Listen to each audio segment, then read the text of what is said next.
It's that time again.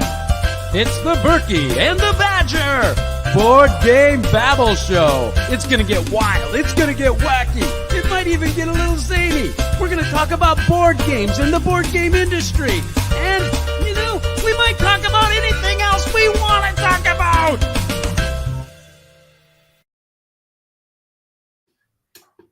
Hey! It's the Burky and the Badger Board Game Babble Show. Welcome, Babbleites, to the wonderful kingdom of Babblot. I'm King Burky, and we're broadcasting from this elegant kingdom of facility, of course. And we're streaming live from YouTube via StreamYard, and it even goes over to Facebook. Oh, and please welcome the ever-enjoyable court gesture, Sir Badger. Good evening, ladies and gentlemen. How are you doing, wherever you are in the world? I hope you're having fun, and I hope you're ready for some fun. And maybe we'll talk about some board games as well. Wouldn't that be right, sire?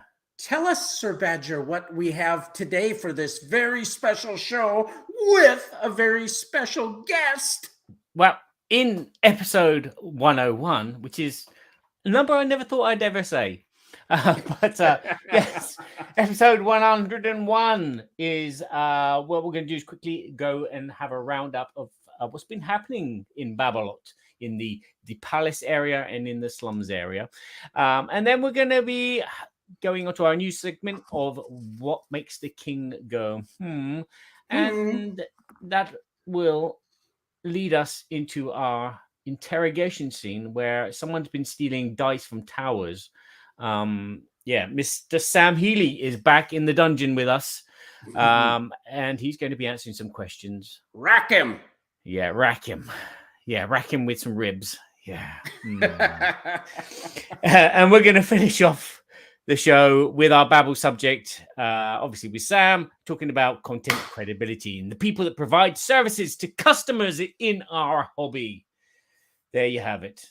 And hopefully the music will last just that length and just cut off there and then So what's been happening in your neck of Babblot, Badger? Oh, the heat wave. Bless the heat wave. I hate the heat wave. It's been getting up to about 30 degrees Celsius, which is about 88 Fahrenheit, I think. And luckily, there's nothing to do. You can't go outside. You can't really watch the telly because the telly heats up the room and then the room gets hot.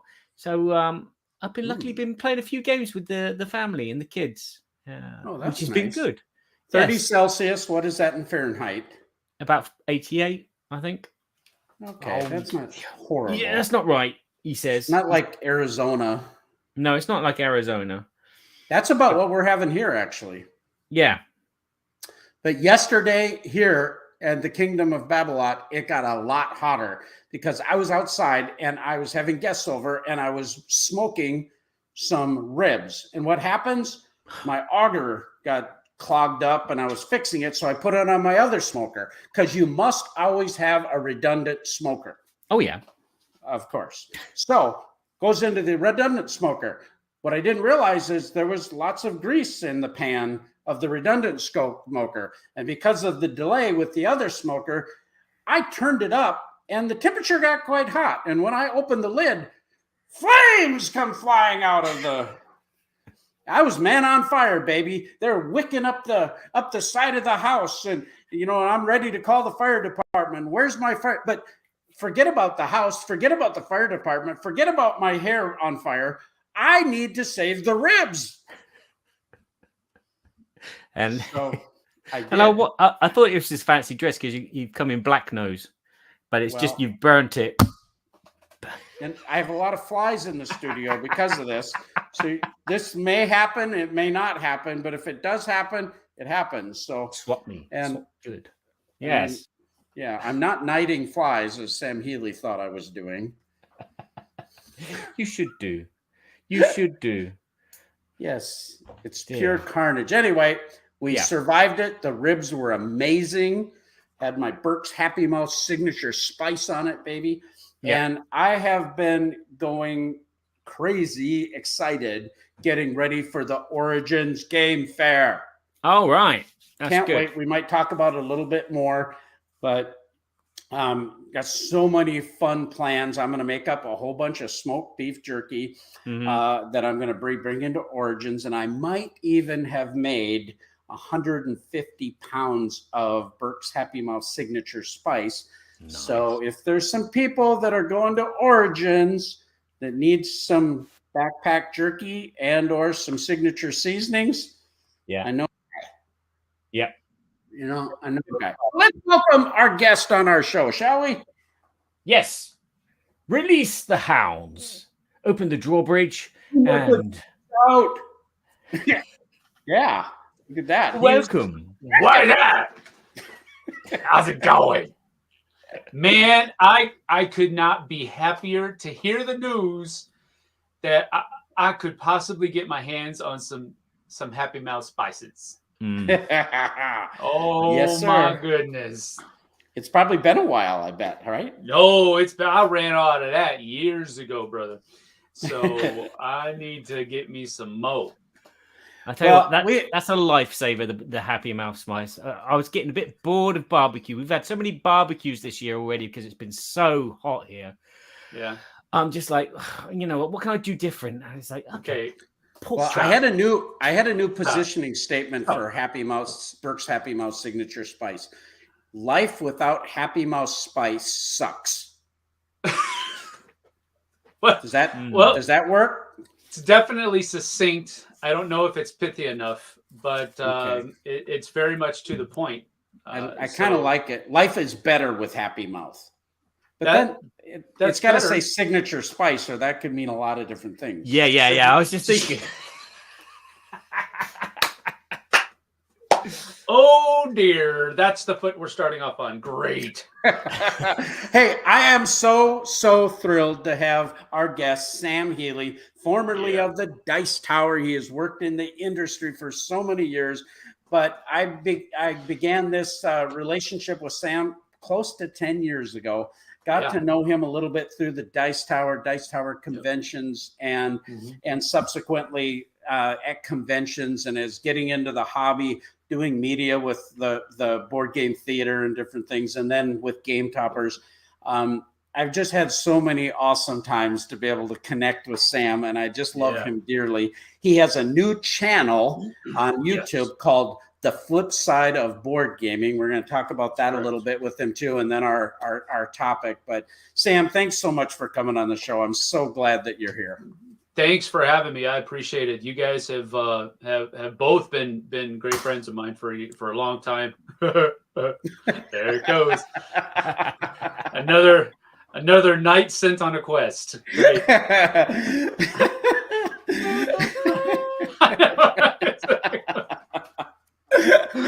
Well, generally, as we get the show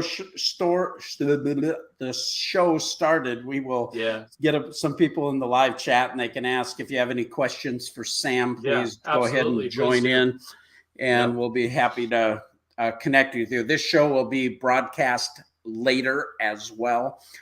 Tell us a little bit about your channel before we get into the things that make the king go, Well, FobG is just basically me doing what I used to do for the Dice Tower for myself.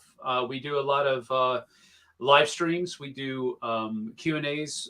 Usually my wife and I do a Q&A every week. We're going to be doing ours. Usually it's in the morning on Saturday, but it's going to be in the night and in the evening on Saturday because we are I'm going to a Stronger Man conference at my church and taking my two boys with me. My two youngest boys. My two older boys are out of the house, but we're going to be doing that on Friday and then on Saturday as well. So this week is a little bit different, but we do live playthroughs, live Q&As, reviews. We're going to be doing top 10 lists, of course, all the kinds of things that you would expect from a content creator's channel, I guess, for board games. That's what I'm going to be doing. And I'm also doing a board game, doing a spotlight series on board game stores. So I'm traveling to as many of them around my area, but I've also started with a store that's in my hometown called Night Watch Games in San Antonio, Texas. I was down there visiting my grandpa for a little bit and decided to spend some time with them and showcase their store. But so that's a little bit off the beaten path as far as, my local area. But I'm going to be going over the mountains more frequently. The next one that's going to be at the end of this month, maybe the beginning of July. I don't know if I'm going to be able to squeak it in since Origins is right there at the end of this month. But I just spent some time with Zulu's Board Game Cafe over in Bothell. And, I was going to say that you had mentioned to me you had hooked up with Matt at Zulu, and of course we've got a bunch of game toppers there, and love Matt and their team. Yep. Yeah, he's a great guy, and he's really down to earth. He's a gamer. He loves gaming, but he's gone to the next level, and he's produced a pretty outstanding store and operation. It's if we just say the store, it's not really encompassing everything that he's got going on there in Bothell. He also has an event center that's about a block away from the Zulu's Board Game Cafe proper.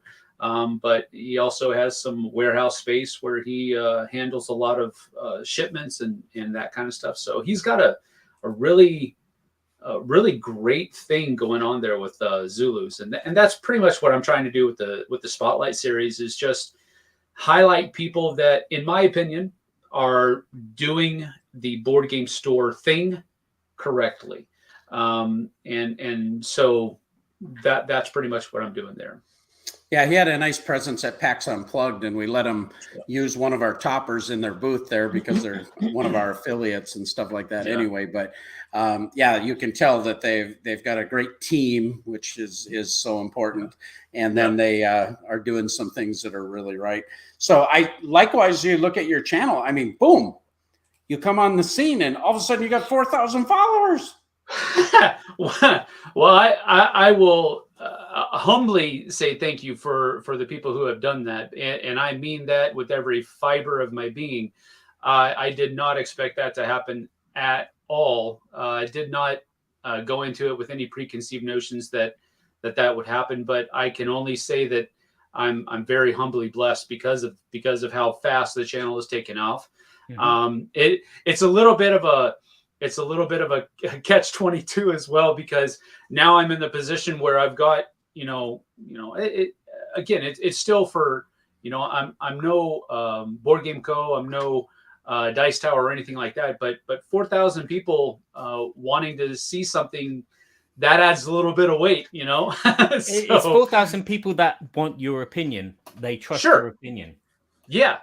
And I take that to heart. I sincerely thank them for that, because it's, my wife and I, we talk about this recently, because I'm my worst critic. I'm the one person who probably is too hard on myself. And we were just talking yesterday, I feel like I'm not doing enough, because I look at, other people that are putting out 2 and 3 videos a day. And I'm like, man, I got to get this one video up today, and I'm like, I got to get that done. And I've got to get this preview done, because I already signed the contract and already got paid for it. And that's a deadline that has to be met, but I got to get stuff up on my channel too. And it's just, I don't know how they must be single or they must not do anything else, because I'm like, I got to get the kids to school in the morning. Okay, go do that. I got to get the kid to a dentist appointment. Okay, and now he's got football practice, and now he's got a football game, and I'm like doing all of this, and I'm like, I got to get some work done. Well, I think it's just the way it is. Yeah. We'll move on to our first segment, the news segment, things that make the king go Hmmm, and we'll have you chime in on this one, Sam. Okay. This is the Board Game News, where King Burky reflects on some of the current things happening in the board game industry. Some may be good, some may be bad, but they're all things that made our king go Hmmm.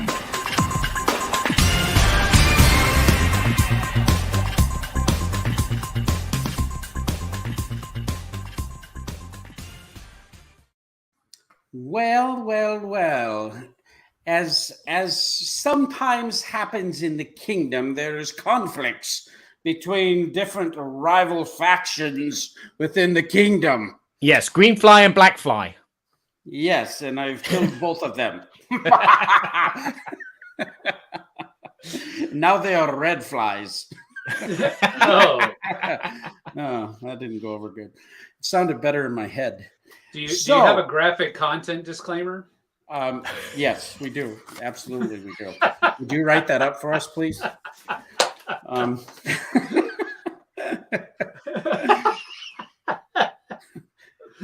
Nice. Okay, so we have some conflict between Upper Deck and Ravensburger over the Lorcanna TCG. So we got a collectible card game, and it appears that one of the designers that had worked with Upper Deck had ceased his relationship and moved over to Ravensburger, started producing this.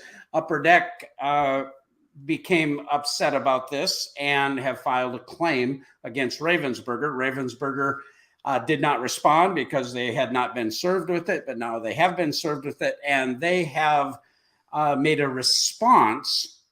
I'll tell you why it made me go, Ravensburger has issued a new statement with, this is according to ICV2 reporting, says a new statement with additional response to the suit Upper Deck filed on Wednesday, seeking to halt the release of Disney Lorcanna TCG, confirming its plans for an August launch. In the new statement from Ravensburger, North American Senior Communication Director Lisa Kruger says the baseless claims filed this week are entirely without merit, and we look forward to proving this in due time. She said, in the meantime, our focus continues to be on developing and launching a fantastic game in August. Kruger also repeated a portion of the state release Wednesday. See the Upper Deck, sues to stop release, blah, blah, blah. And then it says, we at Ravensburger stand behind the integrity of our team and the originality of our products. Okay, this is what makes the king go, So when the news first came out about Upper Deck filing the claim, immediately social media blew up. Everybody's talking about it. And some attorney people are talking about it, and paralegal people are talking about it, and they're saying, this looks like it's got weight, and this looks like that. And then a bunch of people saying, yeah, I knew Ravensburger were crooks. They're doing this, they're doing that. Then it started to soften up a little bit as Ravensburger comes out with a claim. And the thing that makes me go, is this. When these things happen, when I look at it, I don't have a clue about what's going on. Right? No. How the heck am I going to know? How the heck am I going to be a professional to know the ins and outs of all this? But all of a sudden, everybody in social media seems like they are the expert on what's happened in this situation. Yeah. And we jump to conclusions about something that we might not have all the information. Now, sometimes it's more clear, sometimes it isn't. None of us want to see unhealthy things transpire, right? I mean, I think we're all in the same boat there. Those that are concerned about these things and get loud, we're concerned about integrity. We're concerned, and that's part of what our conversation in the Babble topic about content credibility is going to be about. Yeah. But I just found it so odd how many people just jumped on a certain perspective and then made conclusions. And then now that Ravensburgers has come out with this, all of a sudden they're jumping to a different conclusion. And it's like, I don't know. What are your thoughts about that? Well, I don't know. You don't know? I don't know. I really, my grandpa was the kind of person that you never knew what he was thinking because he kept quiet about what he was thinking until somebody asked him what he was thinking. And that's one of the things that I've kind of carried over. That's one of the bits, the small bits in a very huge valley filled with water that I've kind of carried over from his life, because it's real easy to really make a big problem, or rather, I'm sorry, it's really easy to make something very small look very big. It's very hard, however, to talk intelligently about something without knowing the entirety of the story. Making a mountain out of a molehill. Absolutely. Absolutely. I wasn't going to coin that phrase, but that's exactly what I was thinking. That's because I'm the king. I know these things. And you've got the coin, that's for sure. yeah, they're very, very brilliant thinking thoughts I have. So, I mean, exactly. I mean, when I first saw that article release, I was very much, kind of maybe just like you were, that's interesting. I wonder how that's going to play out. But then absolutely saw, everybody and their mother get on social media and just start blasting both ways, blasting. And I'm like, okay, well, we'll see how that turns out. Because I don't have any idea. I don't know if the guy that left Ravensburger or I don't know what he did. I don't know what he signed. I don't know any of that kind of stuff. So, who's in the wrong? I have no idea. Well, I think that's part of the thing that makes me go, what draws us to do this or to even consume this type of information? It's like there's a desire to hear about it almost. It almost feels like we like to hear the juicy news. We like to hear the gossip. And personally, I like to stay out of all that stuff. I don't find that helpful to my well-being or anyone else's well-being for me to make those conclusions. And I think we can be very unfair by not being totally informed, and likewise the court of public forum, that's not a court of law. That's just a bunch of ideas thrown out there that may or may not be correct. Yep, that's correct. And yeah, that's exactly where I'm at with all of this. I mean, it's unfortunate that it's happening because, it's just a kind of a smear on the industry. But this kind of thing happens everywhere. There's always going to be disagreements, and there's always going to be people who think, this way about that, and other people who think that way about this. And it's going to happen in the board game industry because it happens everywhere. I'm not trying to diminish it at all. No, exactly. That's the other side is we don't want to see injustice. We don't want to see things that are unfair and that happen. And we don't want to give any credibility to those things, of course. Right. Yeah. But yeah. Well, that was the thing that made me go, Barry, did you have any comments about that or? I'm the same. It's interesting, but at the end of the day, we just want to see justice be served, and whoever's right is right.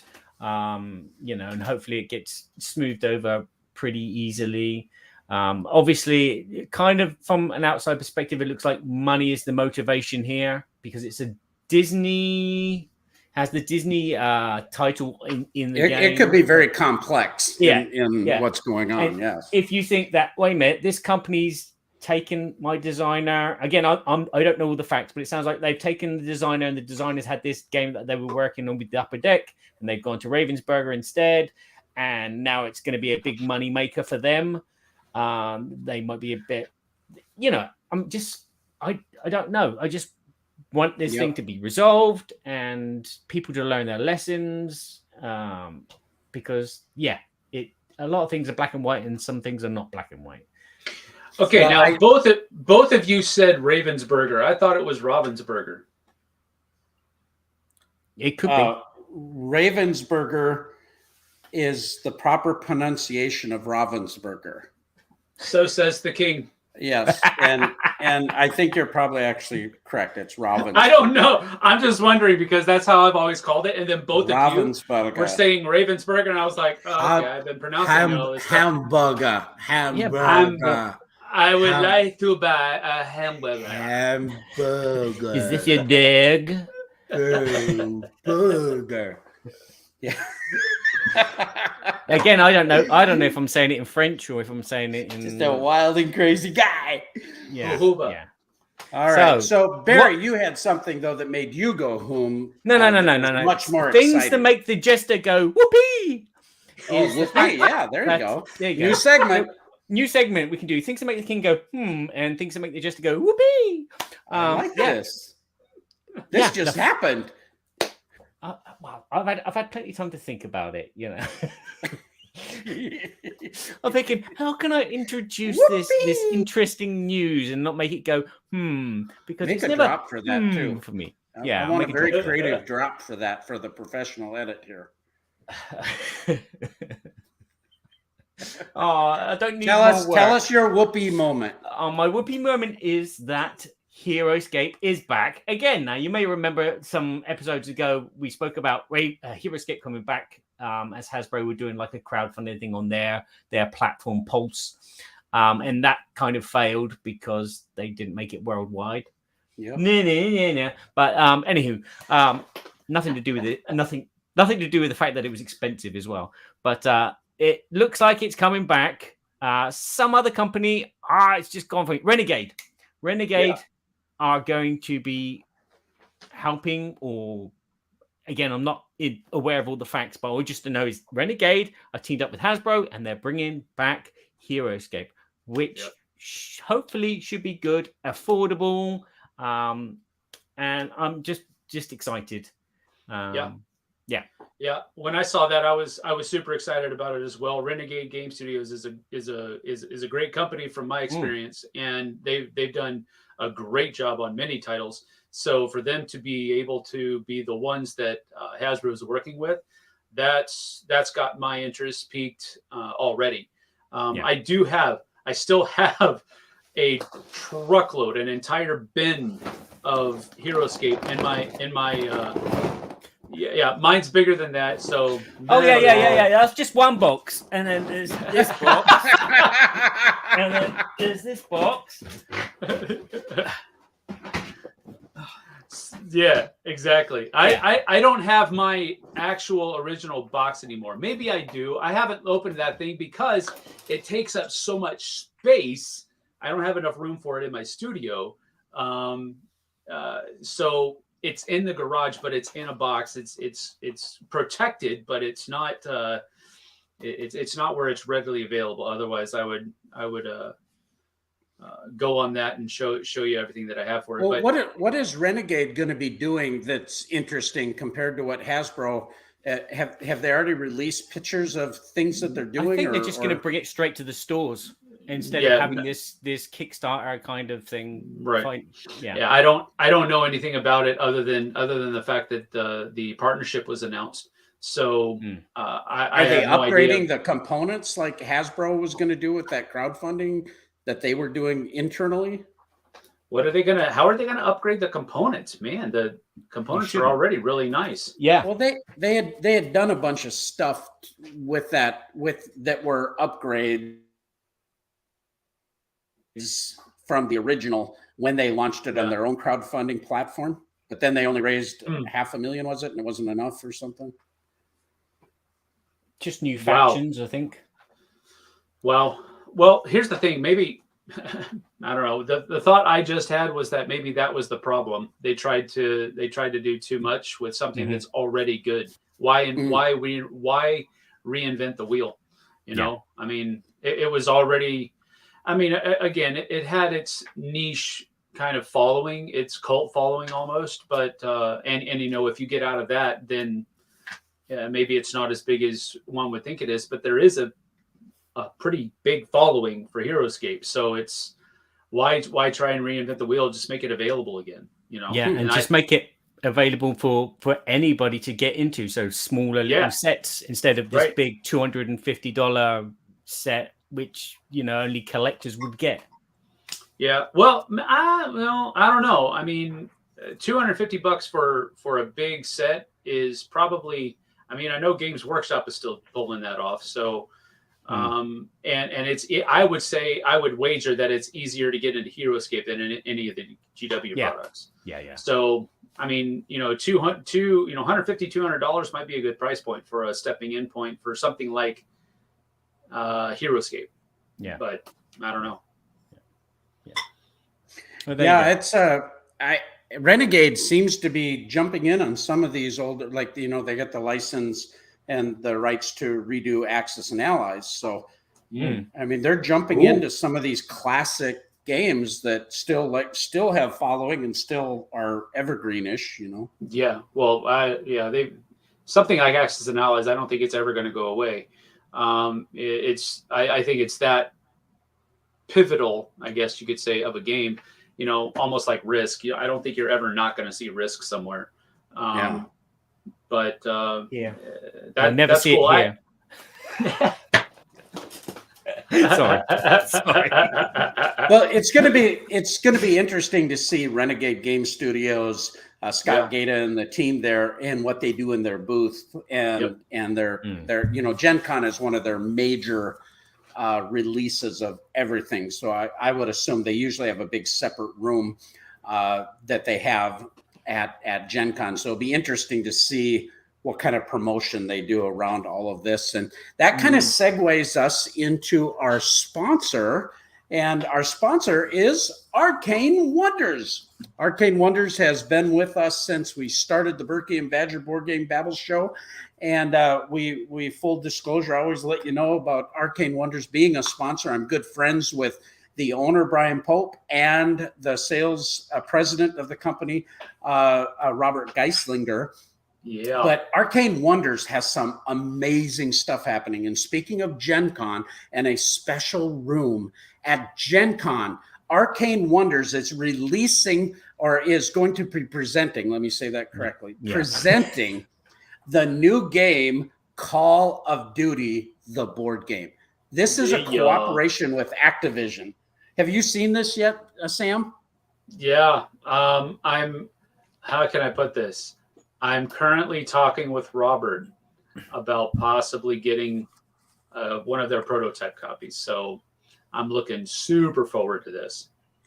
Well, the people that I've talked to that have actually played this are talking about this new line of sight mechanism that translated the actual video game to actually work in a board game. And this has always been the challenge between video and board game, and creating that synergy and that feeling and all of that. Brian Pope and his son Benjamin actually have spent over 2 years designing, playtesting this system.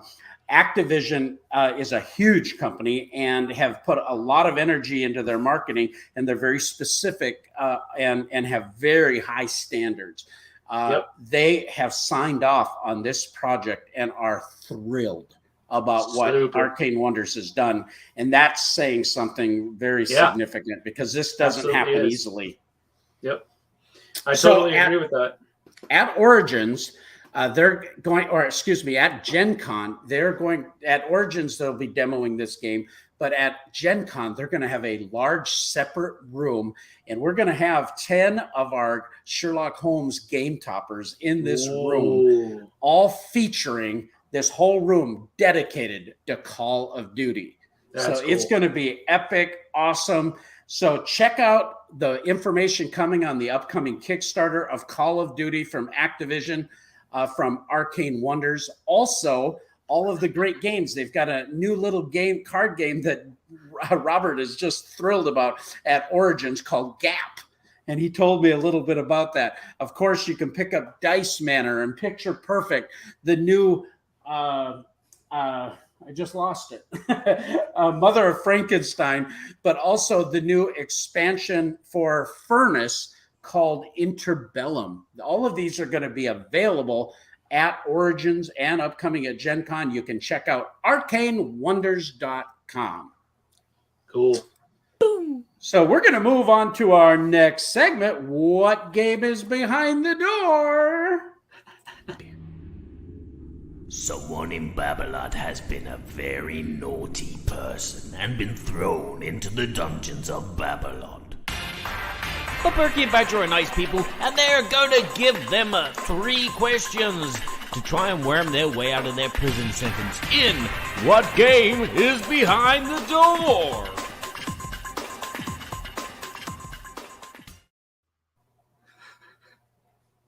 Hey. Ho, ho, So- ho. Tell us a little bit about our game show there, Sir Badger. Well, our game show obviously involves our prisoner down here. He's down there in the dungeon for stealing dice from a tower. Help, let me out. That's Marcel Marceau. And yeah, we're going to be posing 3 questions. We've already done this with Sam in 2016, and his responses were, if I can remember, Black Plague. The other one you said earlier, Twilight Imperium, and another one. But anyway, let's get on with the show, shall we? We're going to be asking 3 questions, and we'll do this in the game style as usual. And the first game we're going to play is like 20 questions, but it's only 10 questions, but it's 5 questions each. We're going to play is like 20. Ooh. Hello? Are you there? I heard an echo. Yodelay-hoo. So yeah, it's going to be 5 questions each from Burky and myself to find out what was the last game that Sam purchased. And the last game Sam I've forgotten it from last time, but it was there. I saw it. You know, tip of the tongue kind of thing there. But anywho, so yes, we're going to ask a question each, and then Sam's going to show us a component, and then we're going to try and guess what this game is. And you can play along at home with us. If you're watching this live stream, or if you are listening to this podcast, we will be very descriptive as possible. It's the blue thing with bits on it. Now, this is our episode 101. Just a few weeks ago, we had our 100th episode and our 8-year anniversary. The reason I mention that is when we first started the Burky and Badger Board Game Battle Show, one of our first guests was none other than the incomparable, the amazing Samuel Healey. And episode 13. we did this game with him, except we've updated this game slightly so that there are new answers that we don't know about. And he's updated as well. So there will be new answers. He's updated. Kind of, sort of. His last game that he purchased then was Uno. So I'm sure it's changed since then. Really? It was Uno? No, I can't remember I what was about to say, Monopoly. my memory doesn't go back that far, so your most excited one was Black Plague. Okay, The one that you were purchased last was a small card game of some sort, but I can't remember. Yeah. I listened to it last night as well, so it's like, write it down. Write it down. You did more than I did. Yeah. Well, let's just jump right into it. Let's get into part 1 then. Part 1. Part 1, baby. So, question number 1, sire. What was the last game that you purchased is the question. Oh, right. And well, that was your question. My question to you is it in a Ticket to Ride size box? Duh. Yeah. Is it in a Ticket to Ride size box? Yes. Yeah. Well, here's a caveat. I've picked one of the games that I purchased last. Mm-hmm. The last purchase I purchased, the last one I made, I purchased 1, 2, 3, 4, 5. I purchased 5 games at Zulu's Board Game Cafe so I could cover it on my channel. So I picked the one out of those 5 that I'm most excited for. That was the game that I was like, when I walked into the store, I saw it and I was like, I'm leaving here today with that game. Awesome. That's the one that I picked. And that is a Ticket to Ride size box. Okay. Ish. Ish. I would say it's They can slightly be smaller. thicker, but okay. Yeah. So we're each going to guess after we ask you the question. But Barry, do you have a question? Yes, of course I do. Next stupid question. Yes, I knew that. Yes, You- yes. You know, If Inspector yes, speaking. Yes, Wow. yes. there is a Ben in my room. Yes, in the room. Does your dog bite? It's not my dog. No, we but probably did. he does. He's laying right here, and he is ripping them. If my eyes start to water. That's why. I saw the the heat flume going up. It was like when I opened the grill the other day and the fire just coming up. Yes. Don't let him out. Question is, this game was published in the past 2 years?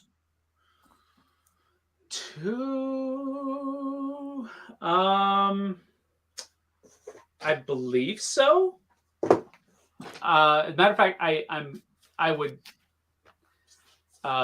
bet my last dollar that it was. Matter of fact, I think it came out last year. How do you know which dollar is first and which one is last? I don't. That's the kind of one of the strange things about that. But the last one would be the most crinkly one.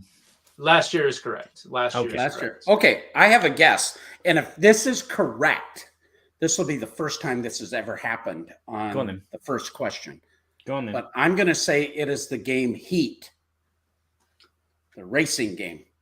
No, that's not correct. Okay. Because I walked into the store and saw it on the shelf. That should have told you it was not Heat. Oh, because it's out of stock? Well, it's really hard to get a hold of right now.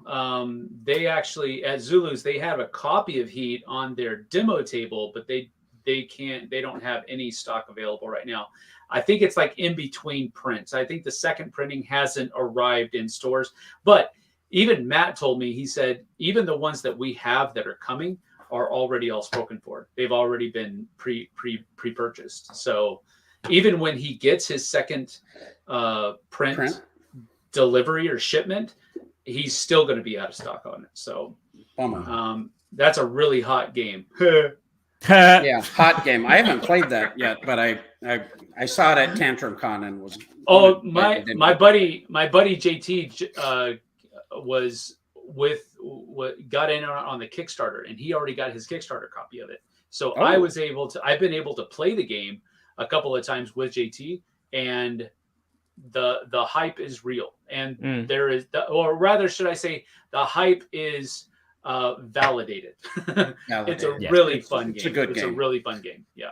Cool. Yeah. Okay. Question number 2 from Burky.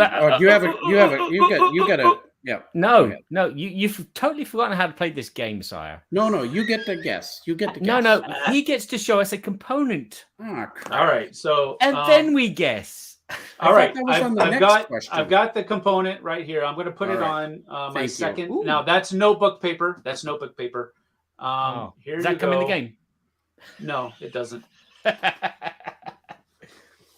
Okay. It looks like a little cardboard chit that has, it looks like water droplet. Is that the right orientation, or is it a comic book bubble? Speech bubble, yeah. I was thinking more speech bubble. Now I'm supposed to be trying to stump you. So do I have to answer that question? Well, we always try to get you to give us as much information as you can. Yeah, you're not contractually obligated to do so. Yeah, well, that's my component. Okay, that's his component. Well, it looked like a little thingy. Okay, so Barry, do you have a? No, I don't know what it is. Ali, question number 2. All right. Is this a cooperative game? No, it is not. Let me double check that. I'm going to put you back on the notebook paper just so that you can't see what I'm looking at. Devious. That is so tricky. And once you've done it, can you write it down on that piece of paper that you got there? Sure.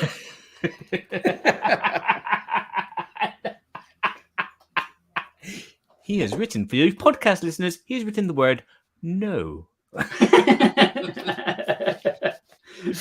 Or on. It depends which way round you look at it. For us, it's on. But I presume he's saying no. Yeah, I can't write very well upside down and backwards. So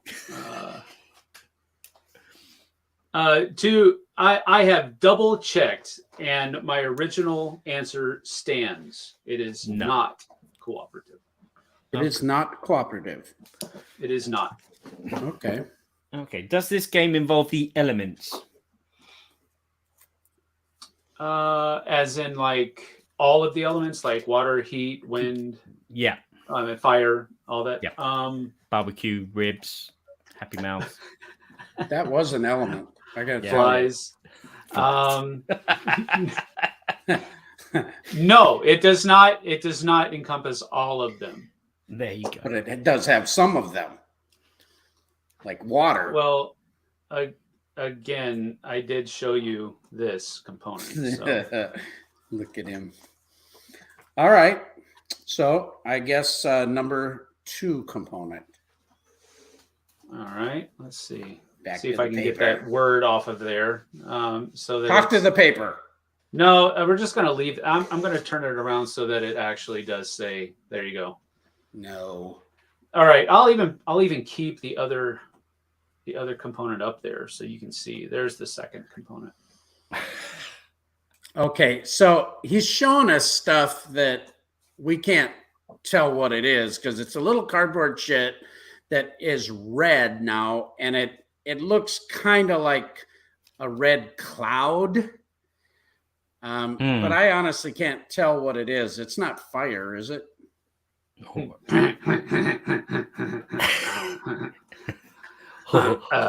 You said Fire. Fire.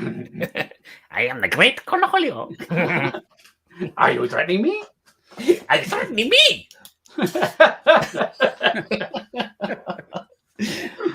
All right. Well, gosh, I don't know what these components are, so No, I'm going to have to pass think on a about- guess as well. yeah, Go I'll straight to pass on question that 3. too. So, question number No 3. guess. Wow. I'm doing a good job. You are. Yeah, but this was within the last couple of years. It's in a Ticket to Ride size game box. Yep. It's not cooperative. Yeah, I think it does have some elements of water or something, but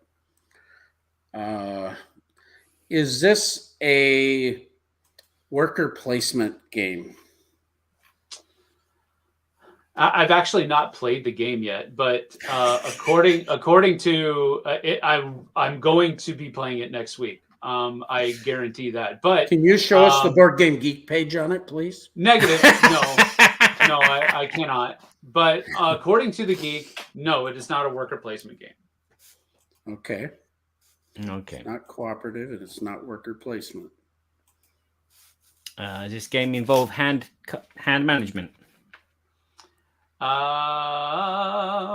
Yes. Okay. Component moment number 3. Oh. You show us another undefinable cardboard shit. No, a little cool wooden token, and it looks like an angel. It's yellow. It's yellow, But does it walk like an angel, or an talk Egyptian? like an angel? Walk like an Egyptian. Okay, now this is kind of exciting because Yeah. I got an idea. Oh. You have. That's good news. There's this game. May I take it away now? You can do. Yeah, but I think it's a very nice little wooden component that's all cut out, but it looks like an angel with angel wings, but kind of like a meeple component. Mm-hmm. There was this big game by Andrew Lowen, is it? Is it? But that's not the right name of it.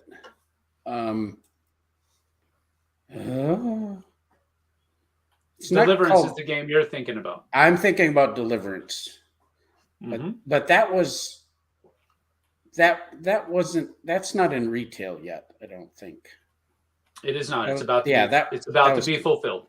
Okay, It's yeah, about to that be one's in fulfilled. Kickstarter. Is it called Archangel? The game Yeah. that Andrew designed. No, this game. This game, Yeah, negative. negative. Okay, Barry, do you know? No, not a clue so far. Okay. Question number 3. Question number 4, is it a deck builder? 4, sorry. Question number 4, is it a deck builder? No. Okay, question number 4 for me is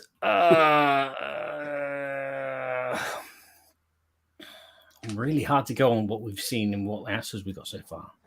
Is what was your question again, Burky? I narrowed Is it it a down deck to builder? I narrowed it down to last year. Come on. That's Yeah. plenty. There's only should know that. 8,000 games that came it's out only last year. 4,000 of them.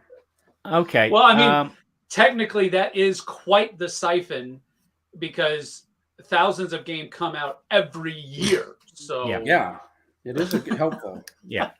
Okay, does this game involve dragons? Dragons. Oh. No. Nope, it does not. No? No, it does Okay. not. No dragons. I had an idea. Opponent moment number 4.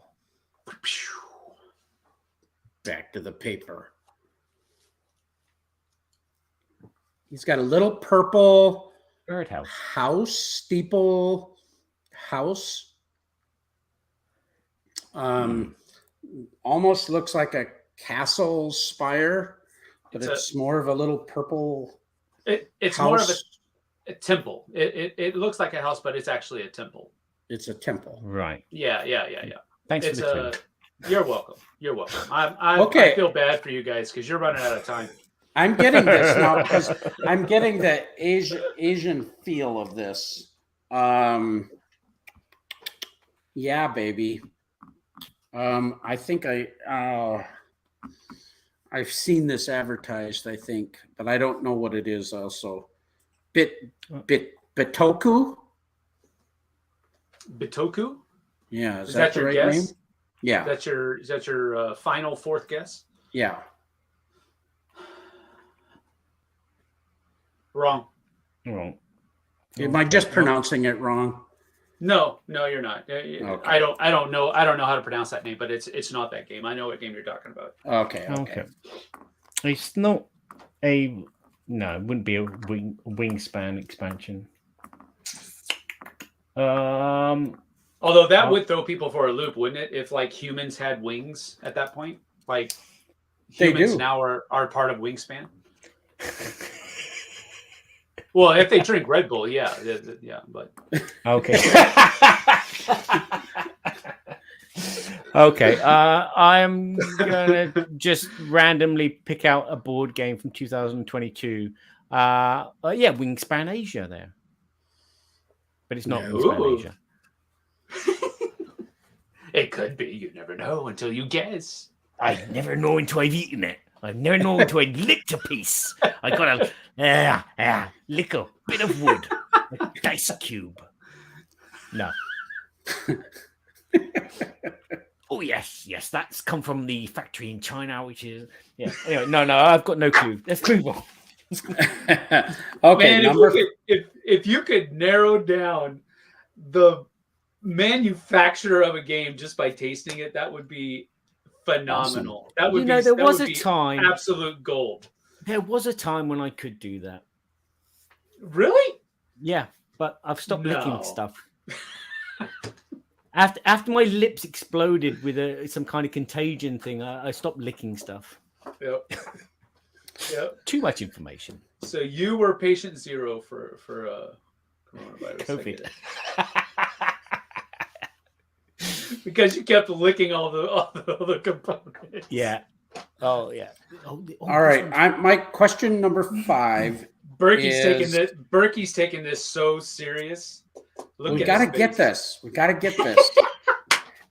This is great fun. I love it. Is this a resource management game? Resource management. Badger asked if it was a hand management game, and I said yes. So the answer to your question, however, is according to the geek, no, it is not resource management. It's hand management. Okay. Is this game got the name of a particular town or country? The name of the game? No, it does not. Okay. Not a particular town or country, no. Okay. That throws 2% of the 5,000 games from 2022. Race to Moscow. No. Tenpenny Parks. That's not a real town. Right. Component moment number 5. I've gotten lost there. There's too many games. Another temple with 3 doors. Now, this is an actual, according to the game, this is an actual domicile where people will dwell. Okay. Domicile. Well, Okay. I don't know if the word uses that word domicile, but it's not a house like we would say is a house, but it's where people live. Domicile. Yeah. You know, this is making me think. Domicile. Domicile. This is making me think of a game that Good. I think this is in retail now, but they did a remake of it with a bunch of upgrades. Now, I could be wrong about this, but is it the new upgraded Spirit Island? No, it is not.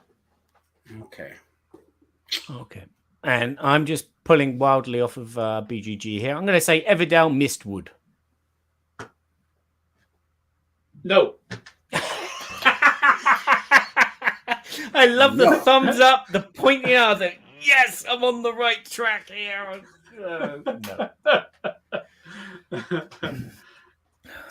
Well, he stumped us on question number 1 then. So 1 win for Mr. Sam Healey about getting released from the dungeon. So tell us about the game and what it is, and tell us a little bit about it. Well, the game is Tribes of the Wind. Oh my goodness. Tribes I would not have of the thought that. Wind. And just so that everybody can see the little components, and I didn't pick them out of a different game or anything like that. You see all the different components that are here that you saw. See all that. So Cool. now the reason I had to kind of think a little bit is because the hand management, the backs of your cards in your hand are actually the resources that you are able to use on your turn. So you do have to manage your own hand, but the resources on the backs of the cards that are shown are what your other opponents have to look at. So and work with. So that's why that was kind of a stumpy question for me. But the thing that put this one squarely on my must purchase radar is Vincent Dutrade's artwork. He and Piero Lalune are the 2 artists that I will immediately gravitate towards when they're in a board game, and that's what originally pulled this one out of the darkness for me. I almost didn't even care what kind of game it was. I just wanted it because of the artwork. So I actually own Last Bastion because of Piero Lalune's artwork. I couldn't care less about the game. I actually don't even like the game that much, but I love his artwork so much. And he also did a little bit of I was able to meet him, and he actually drew a little bit on the inside of the box. I got to show it. I'm sorry. Hold on. So it makes me wonder if Vincent You're talking Dutrade. about me. I can't hear it. Yeah, I So know. it's perfect time. But if Vincent Dutrade did the new artwork for Uno, would Sam buy it? That's Yes, the he question. would. What's that? You think he would? Okay, Vincent Dutrade, he does the new artwork for Uno. Do you go out and buy it? See, this is on the inside of the box that Piero did for me. Oh, wow. And it's just super cool artwork. But I mean, the artwork in the game is just as good. But I love the fact that he did that on the inside, and of course that's Last Bastion. But I do not like this game at all. It's too hard. I enjoy playing it, but it's just too hard. I don't feel like you have a chance to win. And of course, people have won. I'm just not that great at it. What's Pierre's last name? Piero Lalune, Lalune. But usually, most of the games that he puts out it's just Piero, Piero. And I might even be pronouncing that wrong. Those are just the letters that he uses. I don't know if it's pronounced correctly, but when I've talked to him, he hasn't said, you're pronouncing my name wrong. So Is that a dig at me? No, it's not at all. Yeah, we've used Vincent Dutray for our Great Wall, our Ancient Asia map. And he's doing a brand new one for our upcoming Kickstarter that is a Lost Worlds adventure type of thing. So you could play like Indiana Jones adventure type of games like Lost Ruins of Arnak or Expedition. No, I just lost it. The Explorers, the Adventurers. Or any dinosaur type game. But it's going to have some of those combined elements of old world, lost world, jungle type of things. And I love Vincent. He's the best. So when you connect with an artist, it's awesome. Mm-hmm. I even kept the bag out because that's where the components go. So I even kept the bag out. So I'm just letting you know I didn't pull it from somewhere else. All right. So we're going to go into our second question. And this is, what game are you excited about getting? But our guest has drawn an image. And he's going to show us this image to draw it for. I'm drawing an image to our podcasters. Of course, he is drawing an image. Incredibly, he's prepared for this, and that's why he's starting to draw. I know what it is, but I forgot to draw it. So. No, you didn't forget. You were supposed to do it live. So I was? Fine. Okay, cool. It says either live or prepared beforehand. Okay, so you're good. Cool. Let me see. So now you're going to see him draw. Look at this. Live drawing with Sam Healey. Let's put a little happy tree there and a happy mountain there and a happy line. So obviously he's drawing Australia because it's looks like hills upside down. Are you what orientation? Are you drawing it upside? No, draw it your orientation. It doesn't matter. I was just joking that it's Australia because it's upside down. There you go. I'll draw that off. And let me see. Well, no, this one you win if we get it. They look like really? Okay. Well, in that case, I really don't want to draw what I have to draw because it could look really bad. He just fell for the classic blunder. I did. Okay. Never go to war when death is on the line with a Sicilian. Give you some pieces for perspective. Mm-hmm. And then it looks like he drew some little stick men. Oh man, I'm very sorry if this looks bad. But I got to do it because you guys have got to possibly get it. Is that going to be a? Ooh, it's going to be a sandworm, I believe, or not. So yeah. Podcast listeners, it looks like some hills or hillocks, or maybe some dunes. I know what it is. And then there's Dune. That's the sandworm from Dune.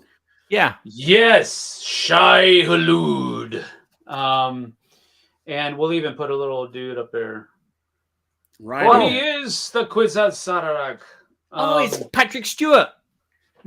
I can tell by the hair. I can see the hair. That looks really bad. Well, I'm never going to be a board game artist because there you go. We got the game then. That's the main thing. Very good. But yeah, you did get the game. I actually kickstarted the Dune War for Arrakis board game from CMON. And I cannot wait for that thing to come in. So you're a big fan of the IP, the movies? I am. Well, here's the thing, and if my wife were in the room, she would be scowling at me right now because I do consider myself a Dune fan, but I've never read the book. So take that. Take that for what it's worth. I remember going to the theater to watch the original movie with Sting as Fade and all those guys. Yeah. But the original movie, was it long? Yeah, it was so long that it had an intermission in the movie. It was one or two movies back then that had intermissions still. The other one was Gandhi. That actually had an intermission. Yeah. And I was so confused when that happened, when we were watching, because my dad took me to see Gandhi in the movie theater, and I was so confused. I was like, well what do we do? We just watched Patton on Memorial Day. I always try to watch the movies, and that had that intermission too. Intermissions are so weird because we were watching. I can't remember the name of it. It was a musical. My wife loves musicals, and we were watching one of them, her favorite one, and I can't remember the name of it. She's going to kill me. She's not really. But, Sound of Music. No, not Sound of Music. It was Sound of Dunes. Sound of Dunes, the musical. No, say it ain't so. It had to be a really long one. But it did. We watched it. We have movie night, and we each get to pick a movie depending on. We start at the youngest and go to the oldest, and it was her turn to pick, and she picked this movie, and we were watching it. And about 2 hours, about an hour and a half, 2 hours in, I was like, okay, cool. And I could tell it was kind of trailing off, and it went to black, and I was like, oh, okay, cool. Credits, and then the word came up, said intermission. I was like, I looked at her.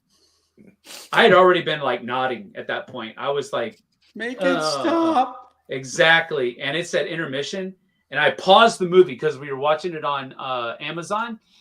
Paused the movie. We still had 90 minutes left. I was like, what have you done? It's like Gone with the Wind. But I was like, okay, 3-hour movies are on the plate now. All right, got you. All right, I got this. Yeah, you can be a Dune fan and not read the book. I think so too.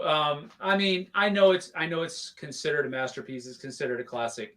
I'm not a good reader. I'm not a fast reader. No. So for me to pick up a book like Dune, that's going to take me months to read. Because I just don't read fast. I read and then I have to go back and reread, and it just I don't read fast. So that's why I don't read a whole lot of books. I do have to read because I'm a person, a human being, but I don't find a whole lot of enjoyment in it. So your attraction to this game is the theme, the actual Dune. Yes. Okay. Yeah. The actual, the movie, watch the movie. The Sci-Fi Channel did an actual mini-series on it way back when. Which I have. I wasn't a huge fan of that one. It was too weird. It kind of went too far off in a weird direction for me, visually, at least. It wasn't as stark as the old movie was. No. And the new movies carried over that stark reality and didn't do a lot of the fancy schmancy colors and all that the sci-fi miniseries had. So I enjoyed the newer movies as well. I'm waiting for part 2 to come out because I didn't know there was going to be a part 2, but we got to the end of part 1 and I was like, there's a lot left. Yeah. Why is this ending? and then I was Googling it. Oh, okay. There's going to be a part 2. It's coming. All right. Cool. All right. We're going to move on to part 3 of our game show. And we're going to question our guest about what is his current favorite game. The one that he's playing the most, dreaming about, thinking about, taking to bed at night. Yep. Okay. And he's going to give us 5 one-word clues. And we get to guess after each one of those and his goal is to stump us. Yes, he's already, got us twice now, right? Mm-hmm. No, No, you we got the got second one. June. No, we Yeah, got you got Dune. this Yeah, guy. okay. Yeah. And you cannot use the word of the title of the game or the designer. So there you go. That's unfortunate because one of the words in the title is one of the main components of the game, which is very restrictive. Thank you for that. I appreciate Okay, it. you're not really telling us the truth, are you? No, I am. Oh. I deal in the truth, sir. Yes. Can I use the name of? It can't be in the title, but can it be the company? Yeah, we Publisher. don't discriminate against the companies. Well, just the titles. That's good to know. Just the titles. All right. I'm going to actually use the old name of the company because to say I just have it saying the new name just is weird. It always makes me think of Ocean Pacific. I used to wear Ocean Pacific clothes all the time, but USA-opoly is the first word. Okay. USA-opoly? Yeah. USA-opoly? They're now known as the OP or the OP or however they pronounce it. Their new logo just has the OP on it. So we'll say that. Okay. Okay. USA Op. I remember seeing a game published by them, which I thought, wow, that's not a game that they would normally publish. Well, they did the Harry Potter deck building game. Mm-hmm. So I'll say that, but I don't think that's probably it. That is my wife's favorite game, Hogwarts Battle. That is my wife's favorite game, but it is not the one that we've been playing a lot of lately. Okay. Yeah. Oh, okay. Barry, do you know? No. Okay. I'm just number drawing. 2. I'm drawing Patrick Stewart on my piece of paper now. I can't get his hair right. You get it perfect. I can't do it at all. It's just Engage. bad. Make it so. Gurney. Yeah, Gurney Halleck. Yeah. Word number 2. Oh, I'm sorry. Word number 2. Okay. Let's go with powers. Powers? Powers. Okay. Austin Powers. Gosh. I should know this, I would think, but USA did a game. I'm going to say Yeah, baby. No, you're not gonna say that. Yeah. Yeah. but it's the op, and I know Marvel Champions isn't that. No. But it could be anything though. Powers. Okay, I don't have a guess. How about I've you, got the Barry? power to make Sam want to go to the toilet. There we go. He's gone. No, he's getting a fan because of the dog. All right. He just went to get a fan to blow the air from the dog away. No, I had to brave through that cloud to do what I'm doing. Okay, I'm gonna get word number 3. It's actually 2 companies. The first one was USA-opoly. It's a partnership.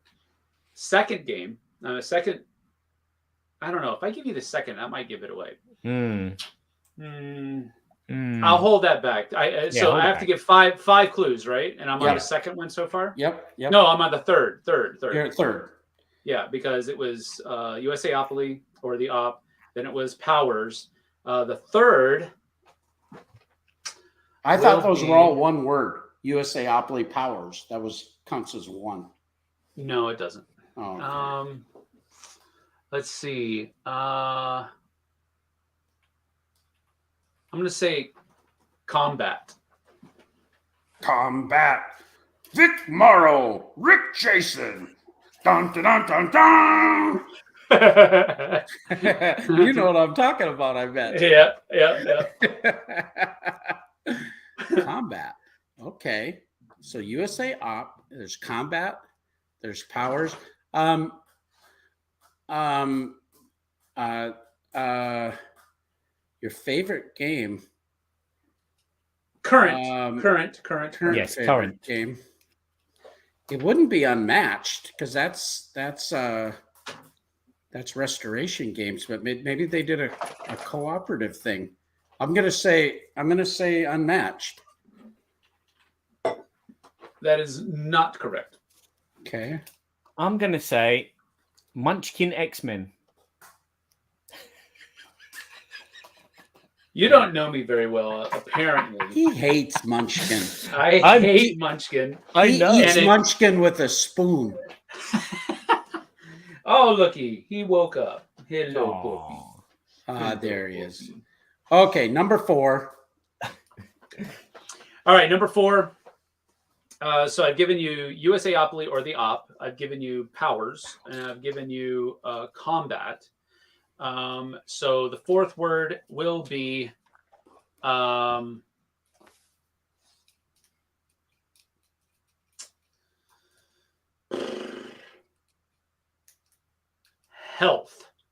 Health? Oh, good grief. It's a doctor's game. I am supposed to be stumping you on this one, right? The second one you're supposed to get. No, we're supposed to guess this. And, yes. And but it's better if you guess it, or it's better if I stump you. It's better for us if we guess it right. And if but I win if I stump you, right? Yeah, but you're not trying to win. You're just playing the game. You don't play the game to win. You play the game to lose. Don't you know anything? Well, you play to win the game. Yes. Well, no, you're trying to stump us. You're trying to stump us. Okay, so are we going on to the? Well, I gave you the 4th, right? Health. Yeah. So are we going on to the 5th now? Yeah, I think we're going to the 5th. I don't know. Go to the 5th. Okay, this is where I'll let you. I'll play for fun, because I really think that you can get it. I think this will give it away. Roxley Games. Roxley. Oh, it's Dice Throne. See, I knew it was going to give it away. No, you're wrong. No, you are right. You're right. Oh, I am right. Yeah. Awesome. We win. Yeah. We're the winners. Marvel Dice Throne is the one specifically. That's why I went with powers on the second one. Okay. I thought, given the Op was the, maybe you would get it that way. I stayed away from Roxley because I knew it would give it away. I didn't know they were doing a collaboration, though. I hadn't heard about that. Well, I don't know that it's maybe it might just be something like a distribution partner or something to that effect. But Marvel. So I was on the right track with powers and all that. Yep. Yes. Yeah, you were on the right track and Unmatched. I'm actually thinking about doing, well, not really thinking. I'm actually going to be reviewing Marvel Dice Throne this week. And then I'm going to be at Origins next week. When I get back, I'm going to be doing Unmatched as a review. And then after that gets done, I'm going to do a comparison of the two because I think they are that close in the weight of game versus what you're doing in the game. It's just that one is kind of a dudes on the map version of the other. I think they're that close. I think they very few. I think it's a disservice sometimes to compare one game to another game because usually they're very different games. They just give maybe a similar vibe. But I think these two, Unmatched and Marvel Dice Throne, are so close on a number of different levels that I think the comparison is warranted. So this is a skirmish type of game, 2-player. Back and forth. Yes, you can do 3 and 4 player games. Once you get into 4 players, you're actually doing team versus team. But a 3-person game is a free for all, and of course, a 2-player game is 1v1. So it works. They actually have rules embedded in the 3-player game that make a 3-player game viable. Usually a 3-player game will just turn into two people pounding on the other one, Mhm. and the other one softening up one of the other two where there will be a clear winner after that one person is knocked out. So I'm very wary about 3-player games when it's this kind of game. Yeah. But Roxley did their homework and actually put it in there to where if you attack the person who is in the lead on your turn, then you actually get to draw a card, which is a very viable benefit.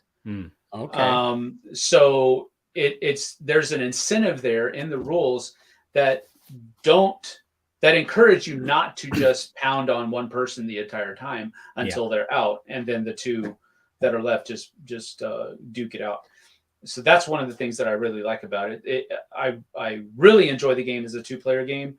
I enjoy the game as a 3-player game. I've not played as a 4-player game yet, but that's one of the reasons why I haven't.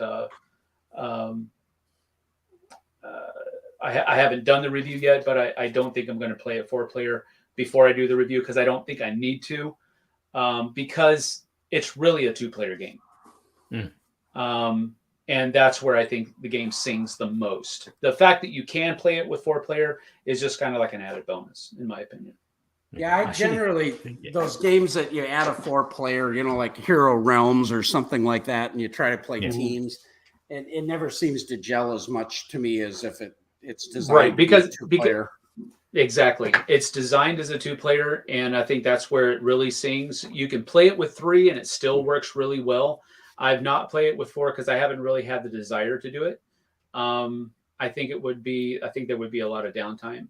But again, that's just kind of I hear so many opinion. good things about this. Maybe at Origins we'll have to get a chance to play it or something. I'm probably going to be bringing at least one of my standalone 2-character boxes. I've got all 8 characters, but I bought two of the double packages that have 2 characters in them, and then my wife bought me the one that has Scarlet Witch, Thor, Loki, and Miles Morales, Spider-Man in it, cool.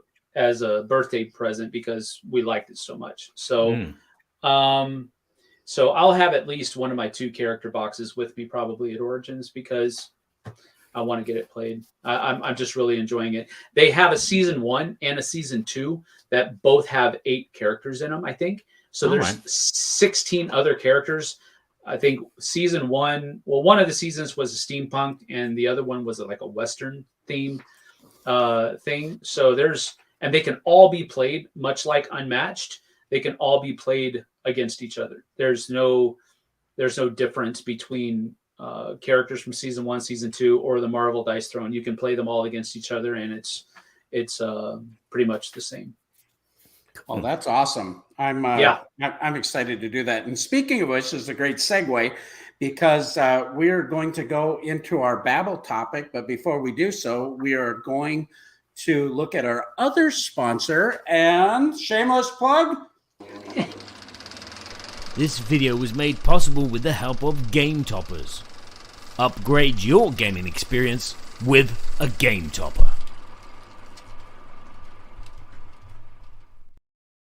Of course, it's Game Toppers, and Burky, your honorable king, is the owner of Game Toppers and brings this wonderful, luxuriant podcast and pays all the bills. Let's just put it that way.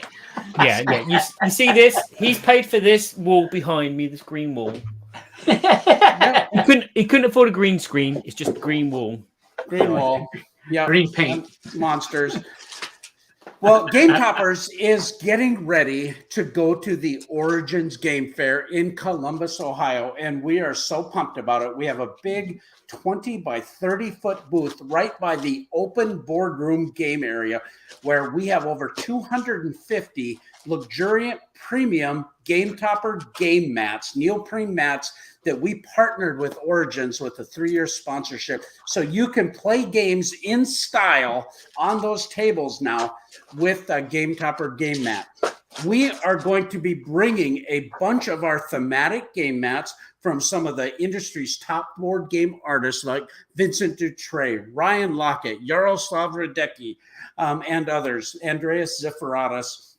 so forth. We're also going to have a few of our game toppers there to demo on, and going to be selling them at the show, so you can save some money on shipping. Really excited about, but we have an amazing team that are going to be there. We have some folks from Tantrum House that's going to be helping us, and some other of our wonderful backers. But you're also going to be able to get the chance to see the one, the only, our guest, Sam Healey, is going to be in the Game Topper booth every day, helping us talk about our awesome portable gaming tables. To it. I'm going to be there with Love Thy Nerd, and Love Thy Nerd is partnering with Burky to help him out at his booth. It turned out that a large contingent of the people that we're bringing are going to be at the GameFound booth, demoing games that have been released through GameFound. But I didn't actually even realize that we were working with Burky.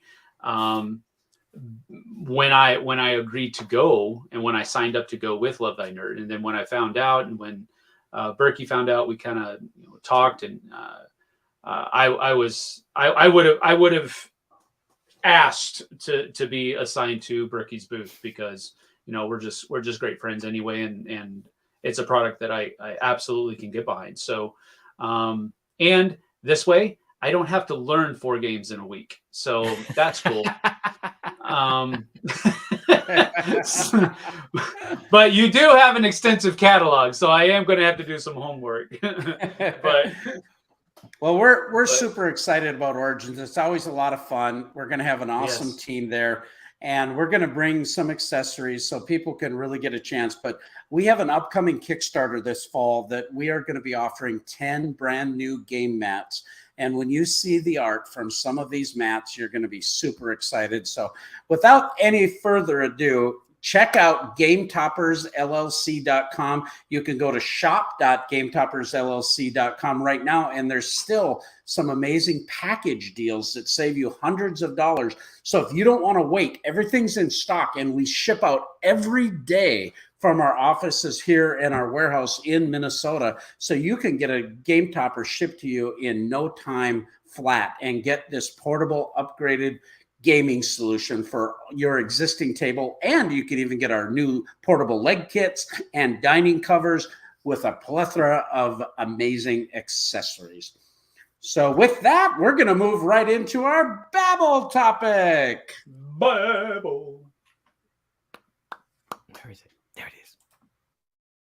And now it's time for the Babble, Babble, Babble, Babble, Babble, Babble, Babble, Babble, Babble, Babble, Babble, Burky and Badger's board game Babble. Babble. That's all, great. folks. That's great harmonizing right there. That was super good. Oh, I cheated. I used that. Well, today's topic is content credibility. And it's a topic that's come up quite a bit lately. And so we have a few questions. We thought this was a fantastic opportunity to bring Sam Healey, who has been a part of the media community for quite some time with the Dice Tower, doing live podcasts, also live video. Now he has his own channel, Flip Side of Board Gaming. And to get his perspective on this topic, we wanted to talk about a lot of different questions that we had regarding content creativity. So Barry, do you want to start with your thoughts on that? Yep, just rereading my thoughts because I can't keep my thoughts in my head. The credibility of anyone that produces something and gives it to someone else, either as a physical object, as an invisible object, or just advice. We as animals do things a bit strangely. We kind of veer towards people that we can relate to, and that builds up a trust. And I'm going totally off the script here. But yeah, it's just really interesting to me that how people get affected by people who just give advice, verbal advice, and how Where's that train gone? Train's gone. Train of thought. Yeah, my train of thought is gone with heat at the moment. So yeah. So oh God, this is terrible. I'm gonna have to edit all this out and redo it. But yeah, it's just interesting to find out why people trust other people and then get angry about stuff. I mean, because personally, as a content creator, I create from how I feel. I don't feel the need to have to lie or to exaggerate. But there is a slight exaggeration. I mean, to keep your show interesting and to keep your banter up, you exaggerate a little bit with some of the words that you use, but you don't go overboard. And so that's always been like, speak from the heart. And I'm just curious about Burky. Because I know that he speaks from the heart. When he talks about his product, he speaks from the heart. And I know because I have a product there of his and I can relate to it. And for Sam is now like a baby in the wild. He has his own channel. He's got no one behind him telling him to, no, you need to review 10 games today and do 5 videos and edit this one. It was never that many. Felt like it sometimes, but it was never that many. But again, exaggeration. Yeah, absolutely. Well, it's a great tool.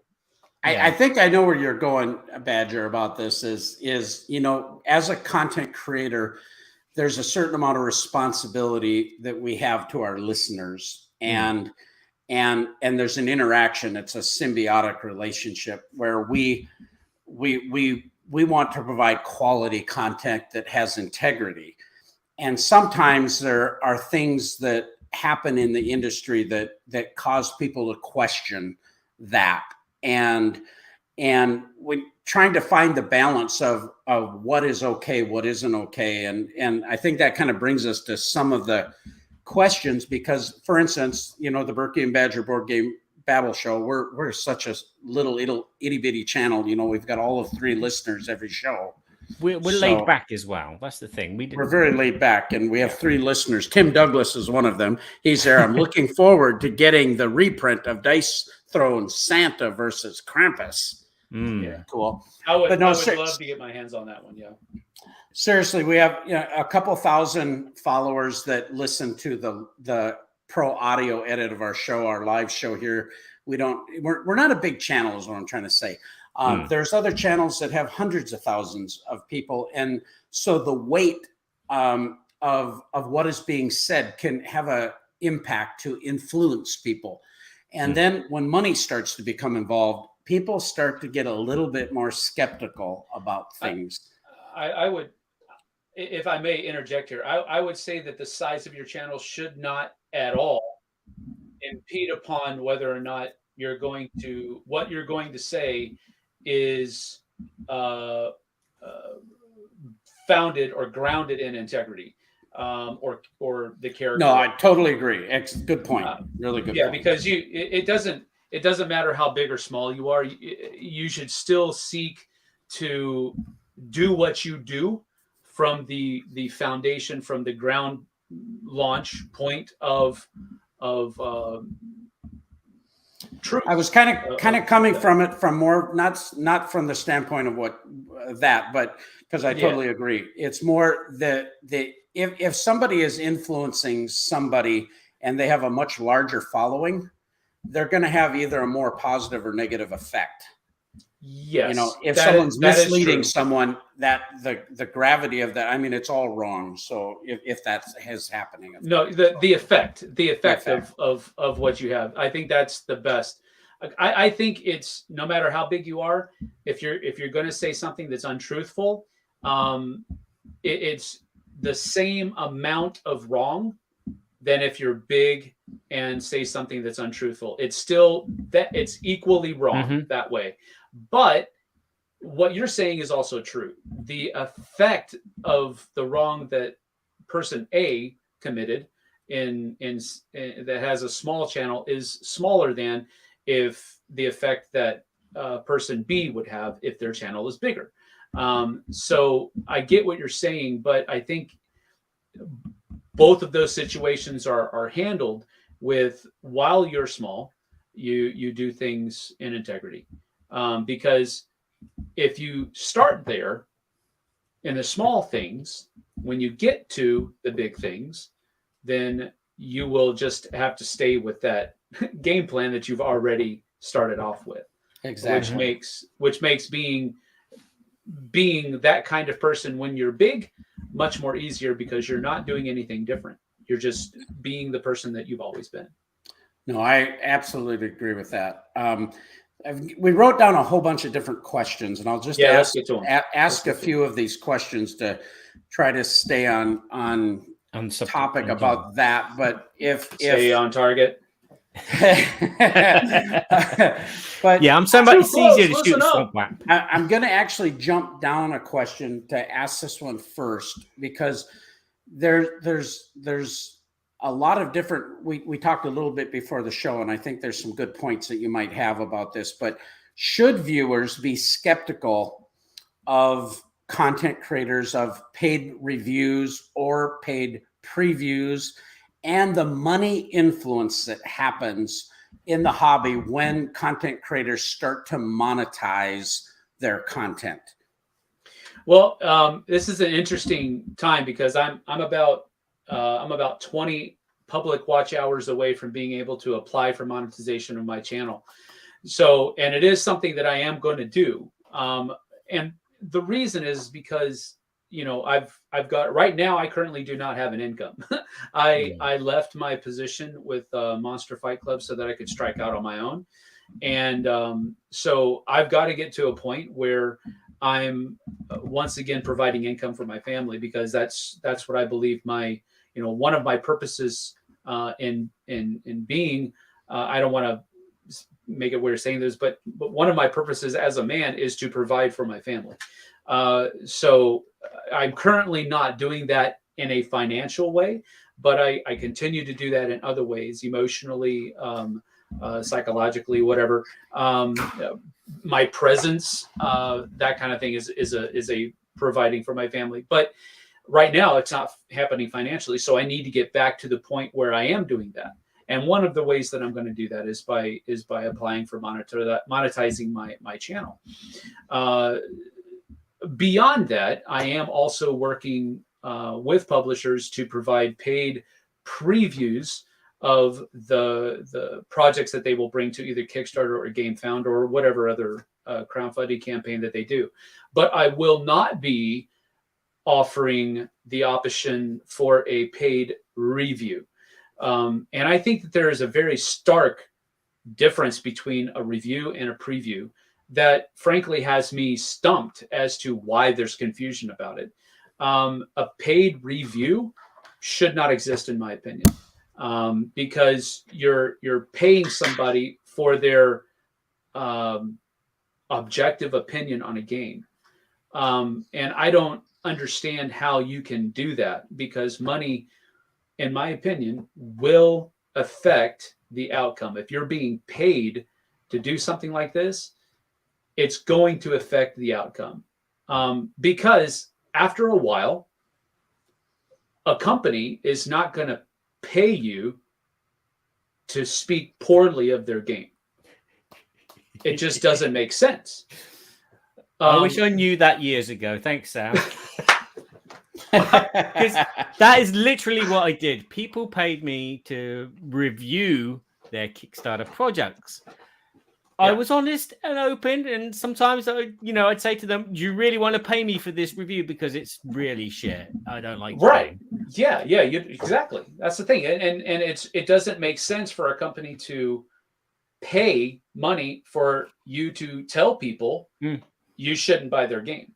Yeah, it's just not going to happen. So what else is going to happen? If you're going to have a company pay for a review, actually, I should have put the quotes over the word review. That's going to run out, because as sooner or later, companies are going to say, okay, this guy is going to tell the truth, no matter if it's good or not. There's a possibility then that he's going to say that this is not good, or he doesn't like it, and his followers are going to listen to him. We're going to stop paying him for that. You can't. I don't believe. Maybe there's somebody out there. Maybe there's a group of people out there that could objectively review a game and get paid for it. I just don't know who they are. Or rather, maybe the better way to say it, I don't know what companies are going to be okay with spending their hard-earned money for a bad review, for a review that tells people this is a bad game. It just doesn't make sense from a marketing perspective, at the very least. On the other hand, a paid preview where opinion is not given, where you are basically just saying, hey, look what this company is doing. Hey, this is something that they did right with the game. It's not really a positive opinion of it. It's just that it's kind of factual. So, hey, go check it out. See, I tend to just a thought, but I think of my relationship with Arcane Wonders.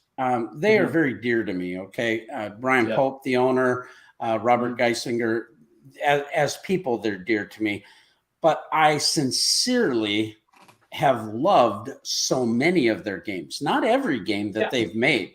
So I haven't sang every game's praise. But am I influenced because of that relationship? Well, if we're being honest, I think we have to say yes.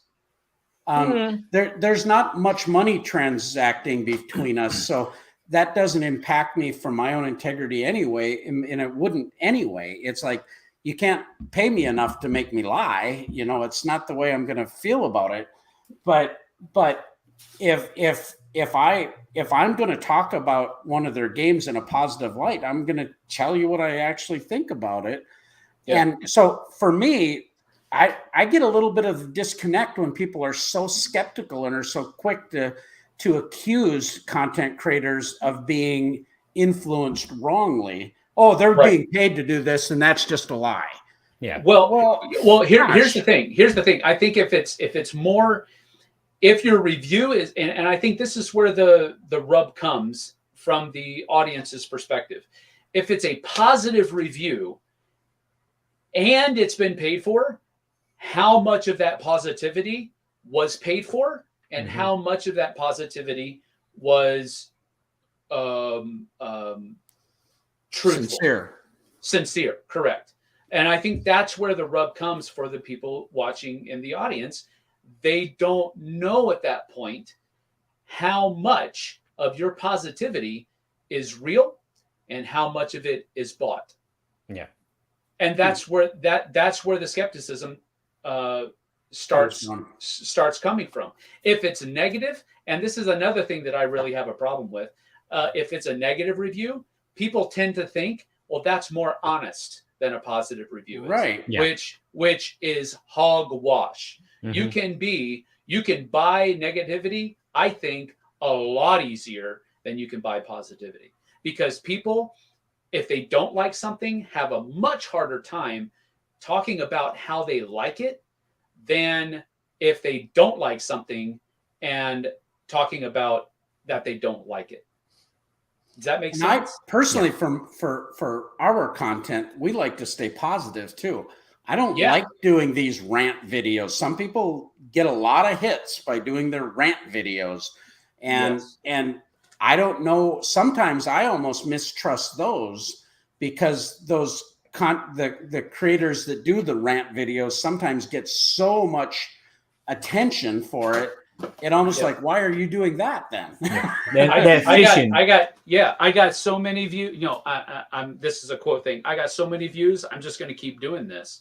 And after a while, I mean, I don't know, but it would seem to me that after a while, you're not really doing it to be sincere anymore. You're just doing it because you know you're going to get a lot of clicks, a lot of views on it. Yeah. And that's one of the things that my channel is going to be staying away from. I'm going to tell you whether or not I like the game. Right now, I'm doing a lot of games that I already enjoy, so they're going to be positive. I'm picking stuff out of my collection and doing reviews on them that I never did reviews for when I was with the Dice Tower. So they're going to be positive. I've got a really simple rating system: 2 thumbs, 1 thumb, or no thumbs. And 2 thumbs is, I really like it, you should go purchase it. 1 thumb is, I liked it, but try it before you buy it, and so forth. No thumbs is, it wasn't for me, but I'm going to endeavor to tell you the good things that I thought. Can't you do a 4th one though, where you have the thumbs down and this game sucks so bad I hate it? No, I'm not going to do that. And the people that created it shouldn't even exist. No, I could do that. Completely viable. It's a five tier, 2 thumbs up, 1 thumb up, no thumbs up, 1 thumb down, 2 thumbs down. I could definitely do that, but I Tim don't want to go that Douglas route. says, what is your opinion on being sent a free copy of a game to review? That is the absolute maximum, in my opinion, for a game. A review. For a review. Yes, for a review. I think that's the absolute maximum that you should ever expect or ask for a review of the game. And it doesn't constitute a positive review. No, it does not. And you have to be absolutely open with the publisher on that and your audience about that caveat, being that if you give me a copy of the game, and I think this is something that Dice Tower did really well, and it's something that I'm carrying over into my channel.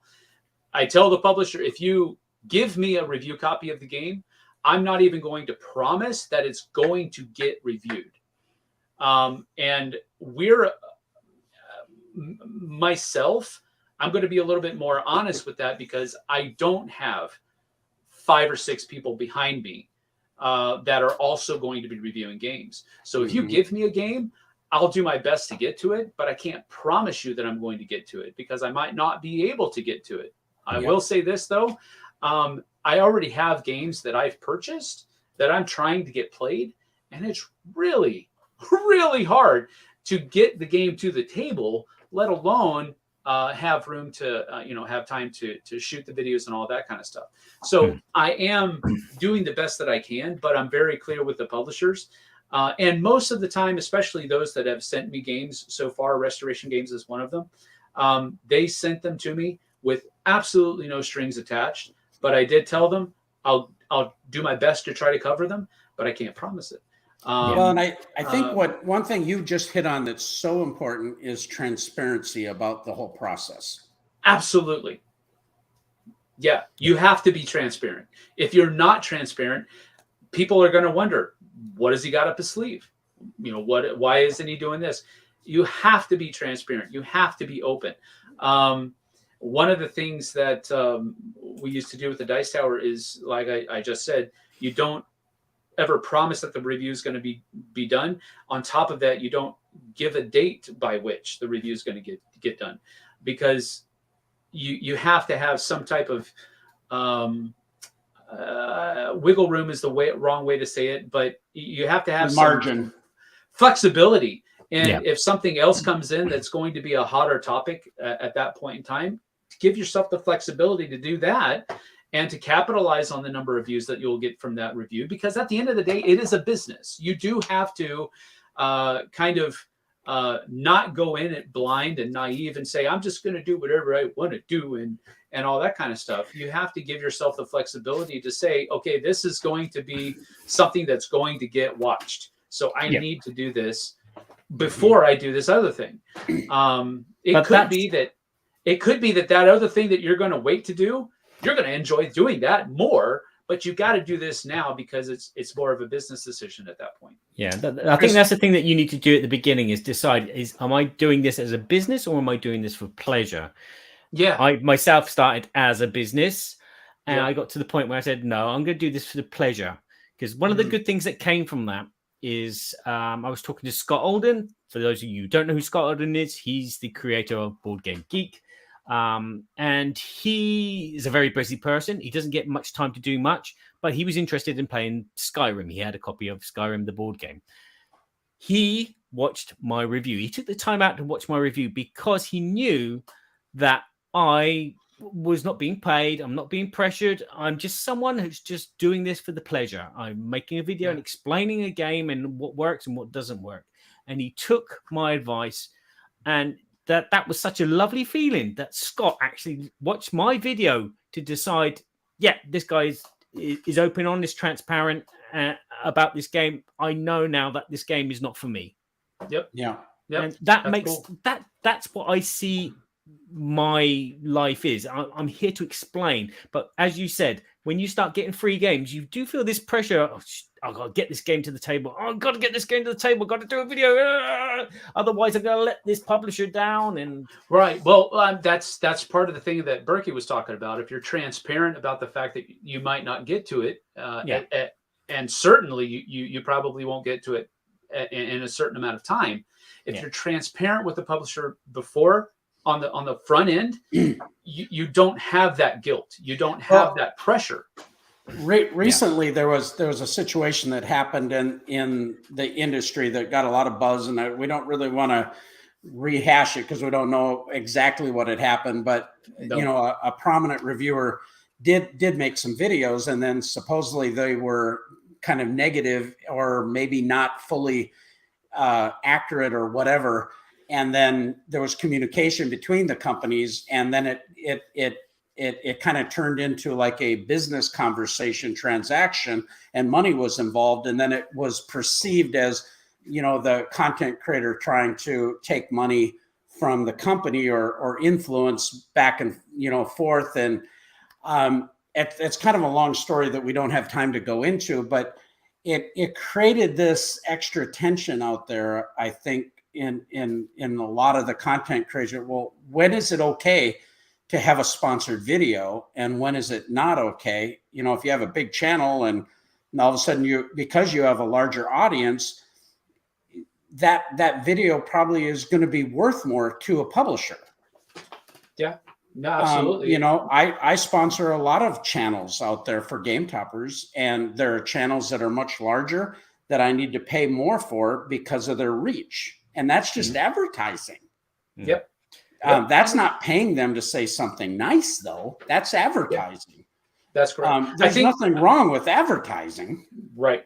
I think with your product, it's much easier to do that kind of advertising or that kind of marketing to where people are playing their games, or they're reviewing their games on your playmats or on your tables, or it's much more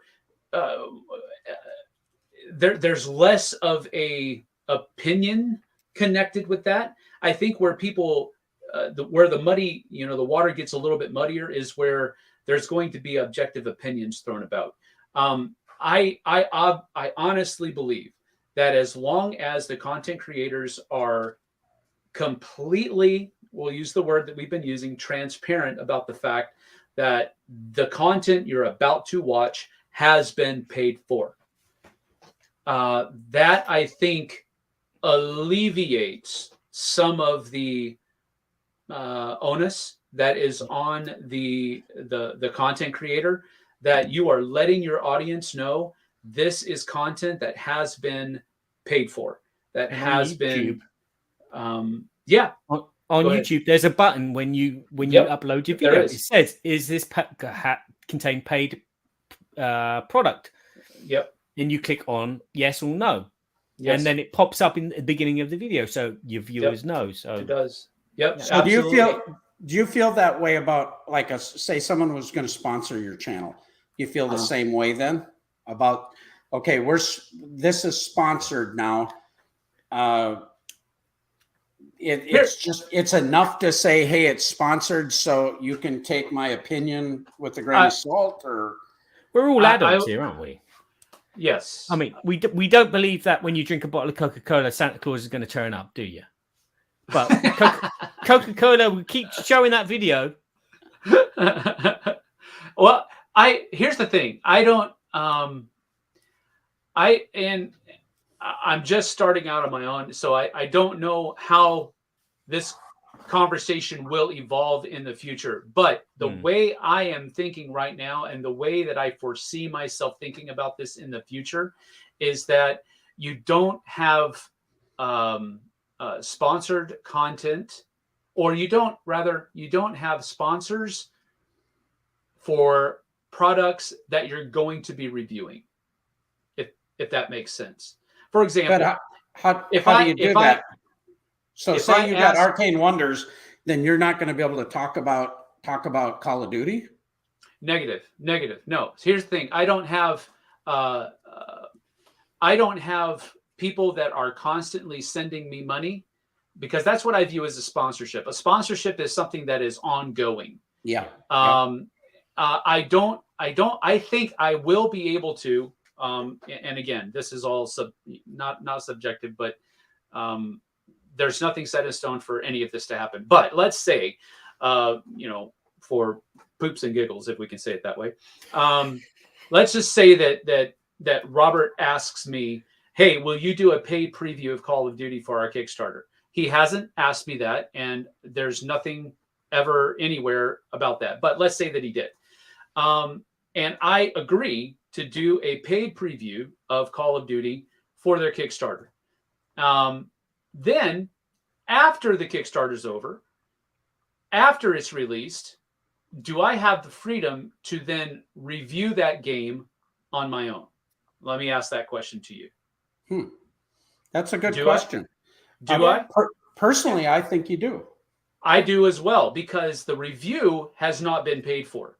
Mm-hmm. The paid preview was what was paid for.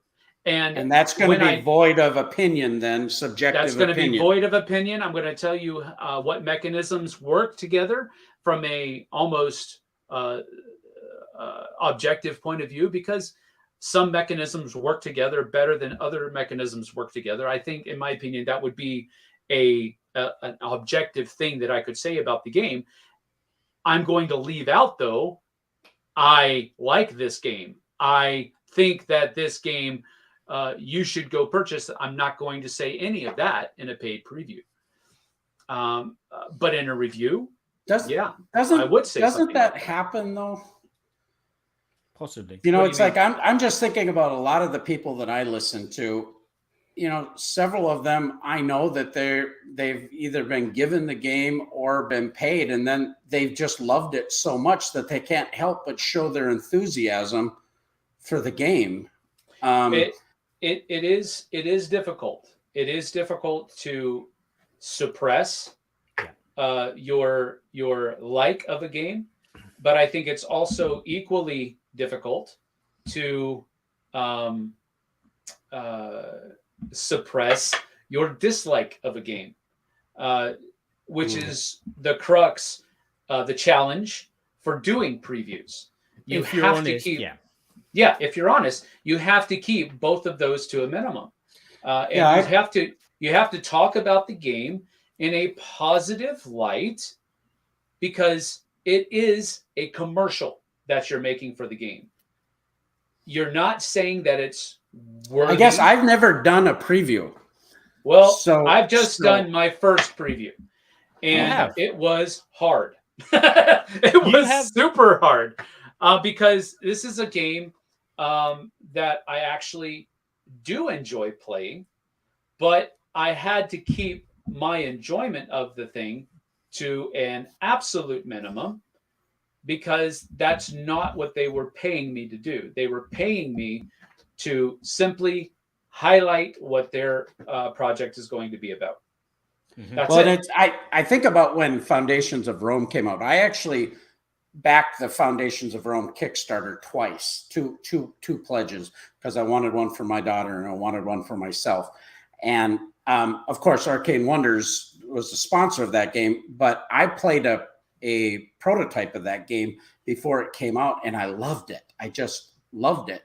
Yeah. Well, so when our sponsorship comes on, I talk about Arcane Wonders, and when I would talk about Foundations of Rome, I couldn't help but just gush. I love this game. I love Emerson Natsuchi. I just, There you go. You do the paid previews, because you talked about Dice Manor before you played it. You've talked about Bride of Frankenstein before you played it. So you are doing a preview. I'm not giving an opinion about those, because I haven't reviewed them or previewed them. Yeah, that's interesting. Yeah. Well, and again, I think that kind of is when you are in the business of providing previews, like Mark Street for the Dice Tower, for instance. Mm-hmm. His main job is to make a preview video of basically showing the product, showing how it works, and it is pretty much devoid of emotion. But that's why I always contact him afterwards and say, what do you think of this game? And sometimes you'll get, oh wow, this game was brilliant. And sometimes you'll get, I'd leave this one if I were you, Barry. Yeah, we've actually had conversations, Mark and I, where he's given me his like 4-tiered approach. If you hear me say this first, I don't, blah blah blah blah blah. I don't like the game. If I say this first and then the other things, it's okay. But if I say this, and this, don't get it.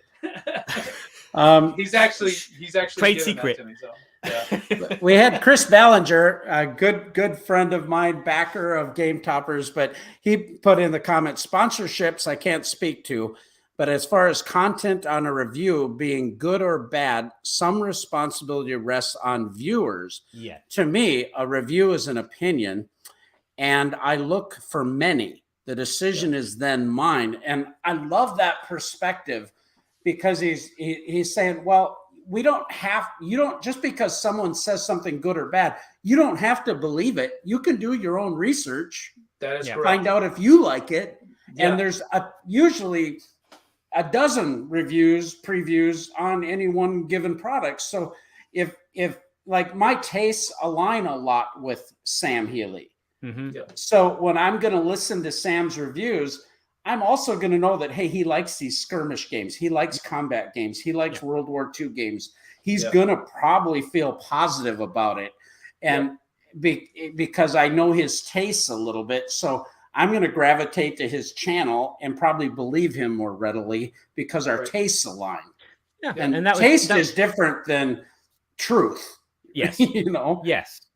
Because there were, again, when back in the Dice Tower days, there was Z, Tom, and Sam, and it was a case of you do pivot to one reviewer more than another because they liked the games that you liked. So when they talk about a game that you're interested in, you could put trust in them, and it's as well actually, as listen to the other views. Yep, and this is one of the cases where the river flows both ways, pretty much. Because if you find somebody that you do gravitate towards in likes and dislikes, then that can really help you. But if you also find someone that is almost like your antithesis, it's almost your nemesis as far as likes and dislikes, that can also help you. Because if you see a game that you look, from a distance you're interested in, and that person likes it, and you don't agree with them more often than not, to stay away from it. Because if they liked it, and you don't usually like what they like, then you're probably not going to like it. But that's one of the reasons why I always say you try before you buy. Because even if you usually find yourself aligning with my likes and dislikes, I still have the quirky ability to like something really weird that I usually won't like. And you have to do your own research, as Burky put it earlier, to kind of find out if this is one of those times. Well, that's what Tim Douglas says. I rarely buy a game on a review alone. I use a positive review as a suggestion to watch gameplay videos. So it's more of a tool.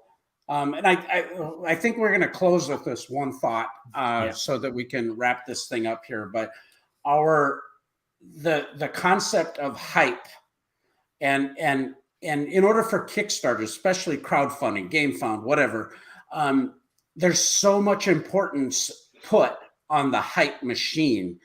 As a publisher, you need the hype to get the eyes on it. And so that's where I think sometimes people can be skeptical because they hear so much hype. And then after they've actually, how many times has something been so hyped up and then you get it and you go, what? This is a Trump water. Yeah. Yeah. Trump water. It just didn't have that taste of water. So. Well, I don't. Yeah, my thing is that it's I don't like hype. I know it's a necessary thing, but usually, not usually. I will say often that I've seen a hype train going.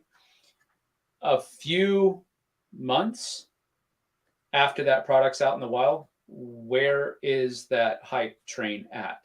Is Yeah. it still existent?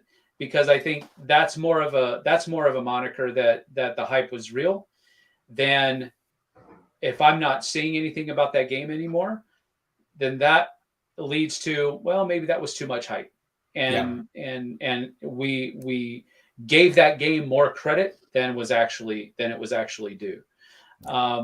So I really don't like hype. I'm more ready to turn a blind eye to a game that's getting a lot of hype right now, because that's not really what I'm interested in.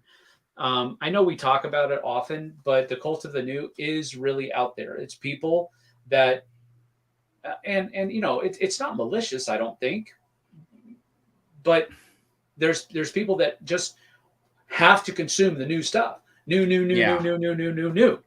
and whether it's good or not, kind of almost falls to the wayside. It's new, so it's got to be good. It looks great, that kind of stuff.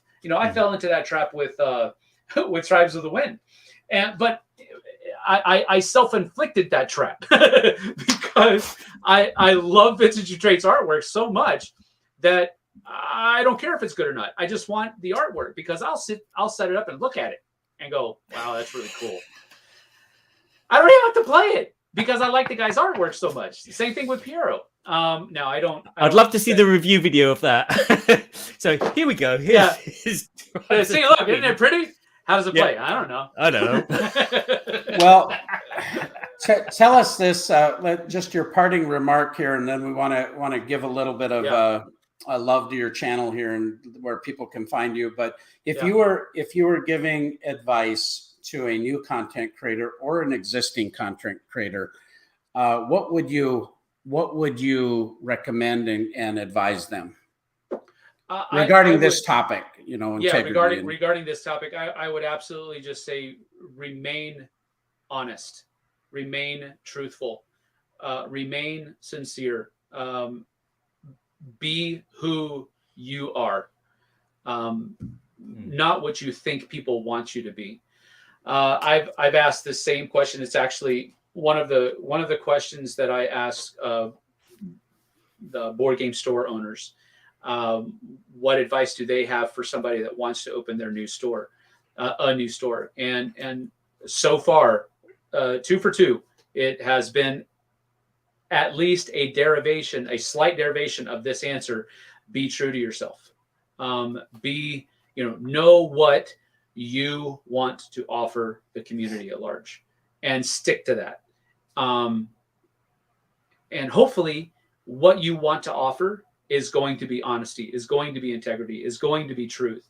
It's going to be transparency. And if that's the case, that's where you need to live, no matter what comes, no matter what hot wind blows out of the east or whatever you want to say, that's what you're going to be. And I think that would be the one thing that's what my wife and I are trying to do with the channel. And I say my wife and I because this is an endeavor that impacts her just as much as it impacts me. Yeah. We do the lives each week together because that's what, she's part of this. It's not for any other reason. But I'm doing most of the other work, but it's still her. She's the one that often when I'm editing videos, she'll sit on the couch that's right over here. My desk is right over here, and there's a couch over here, and she'll sit right there. And as I'm editing, we might not even talk, but it impacts her. So she's part of it. And one of the things that we said from the very beginning is that we're going to focus on community, and the bills will get paid, one way or the other. The bills are going to get paid, but we're going to focus on community. We're going to focus on being honest with that community. We're going to be focused on being transparent with that community. And sometimes that might affect the quality of the video, but it's just us being who we are. Well, I think this is an awesome topic. There's probably a whole lot more we could have discussed. But Sam, thank you again for coming on our show. Tell us where people can find Flip Side of Board Gaming. Flip side, FobG is flip side of board games is on YouTube, and that's pretty much my main portal right now. I do usually post whenever we're going live or whenever we have a new review coming up or anything like that. I post to Facebook, Instagram, and Twitter that we are going live. So if you follow me on any of those platforms, you'll usually get wind of where FobG, Flip Side of Board Games, is located. But if you go to YouTube, you should be able to find me. I have a really obnoxious looking orange and green and white. My heritage is Irish, so I went with those colors. That's the only reason why. But you can go check those out. And I try to get, I'm still trying to get my sea legs under me. But I'm trying to get about five or more videos out a week if I can. This week is that's a challenge. Next week, that's going to be a challenge because I'll be at Origins, but I'm going to do the best I can. That's the goal that I've set for myself. And then we'll try to grow from there as we go out. But a lot of it is going to be very, very basic type stuff. It's not a whole lot of pomp and circumstance. It's just me, my buddy JT, and my wife putting out videos right now. That's all we're doing. So awesome. Come by and check us out and see if you like it. We'd be honored if you subscribe. Barry, where can people find Burky and Badger Board Game Babble? Here on YouTube, Burky and Badger. You can find us on Facebook and Twitter. You can find us on every single streaming podcast thingy in the universe, iTunes, Stitcher, blah blah blah blah blah blah blah. Hope that's true. Blah, blah, blah. Yeah, that's if you bother trying to find us. And you can find us on the Board Game Geek Guild 2248. Barry posts some awesome polls, and he'll probably put together a poll on this topic with a bunch of questions for you to see how you feel about this, about content and reviews and previews and sponsorships, all of this type of thing. So we want to thank you all again for joining us on the Burky and Badger Board Game Babble Show. Thank you, Sam Healey with Flip Side of Board Games. And of course, our illustrious court jester and our premium audio. I mean, if you haven't listened to this show on iTunes or Stitcher or one of the podcast players, please do so, because you're going to find that he does an awesome job with a professional audio edit and all the fun drops, and he cuts out all this nonsense that I Don't believe the hype. Don't believe the hype. Don't believe the hype.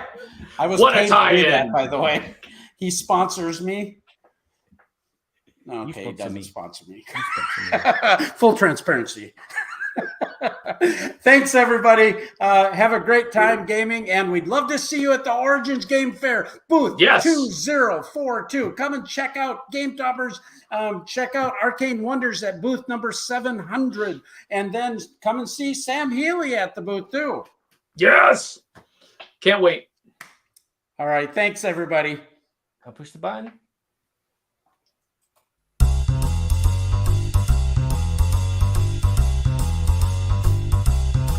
We're so glad we had this time together.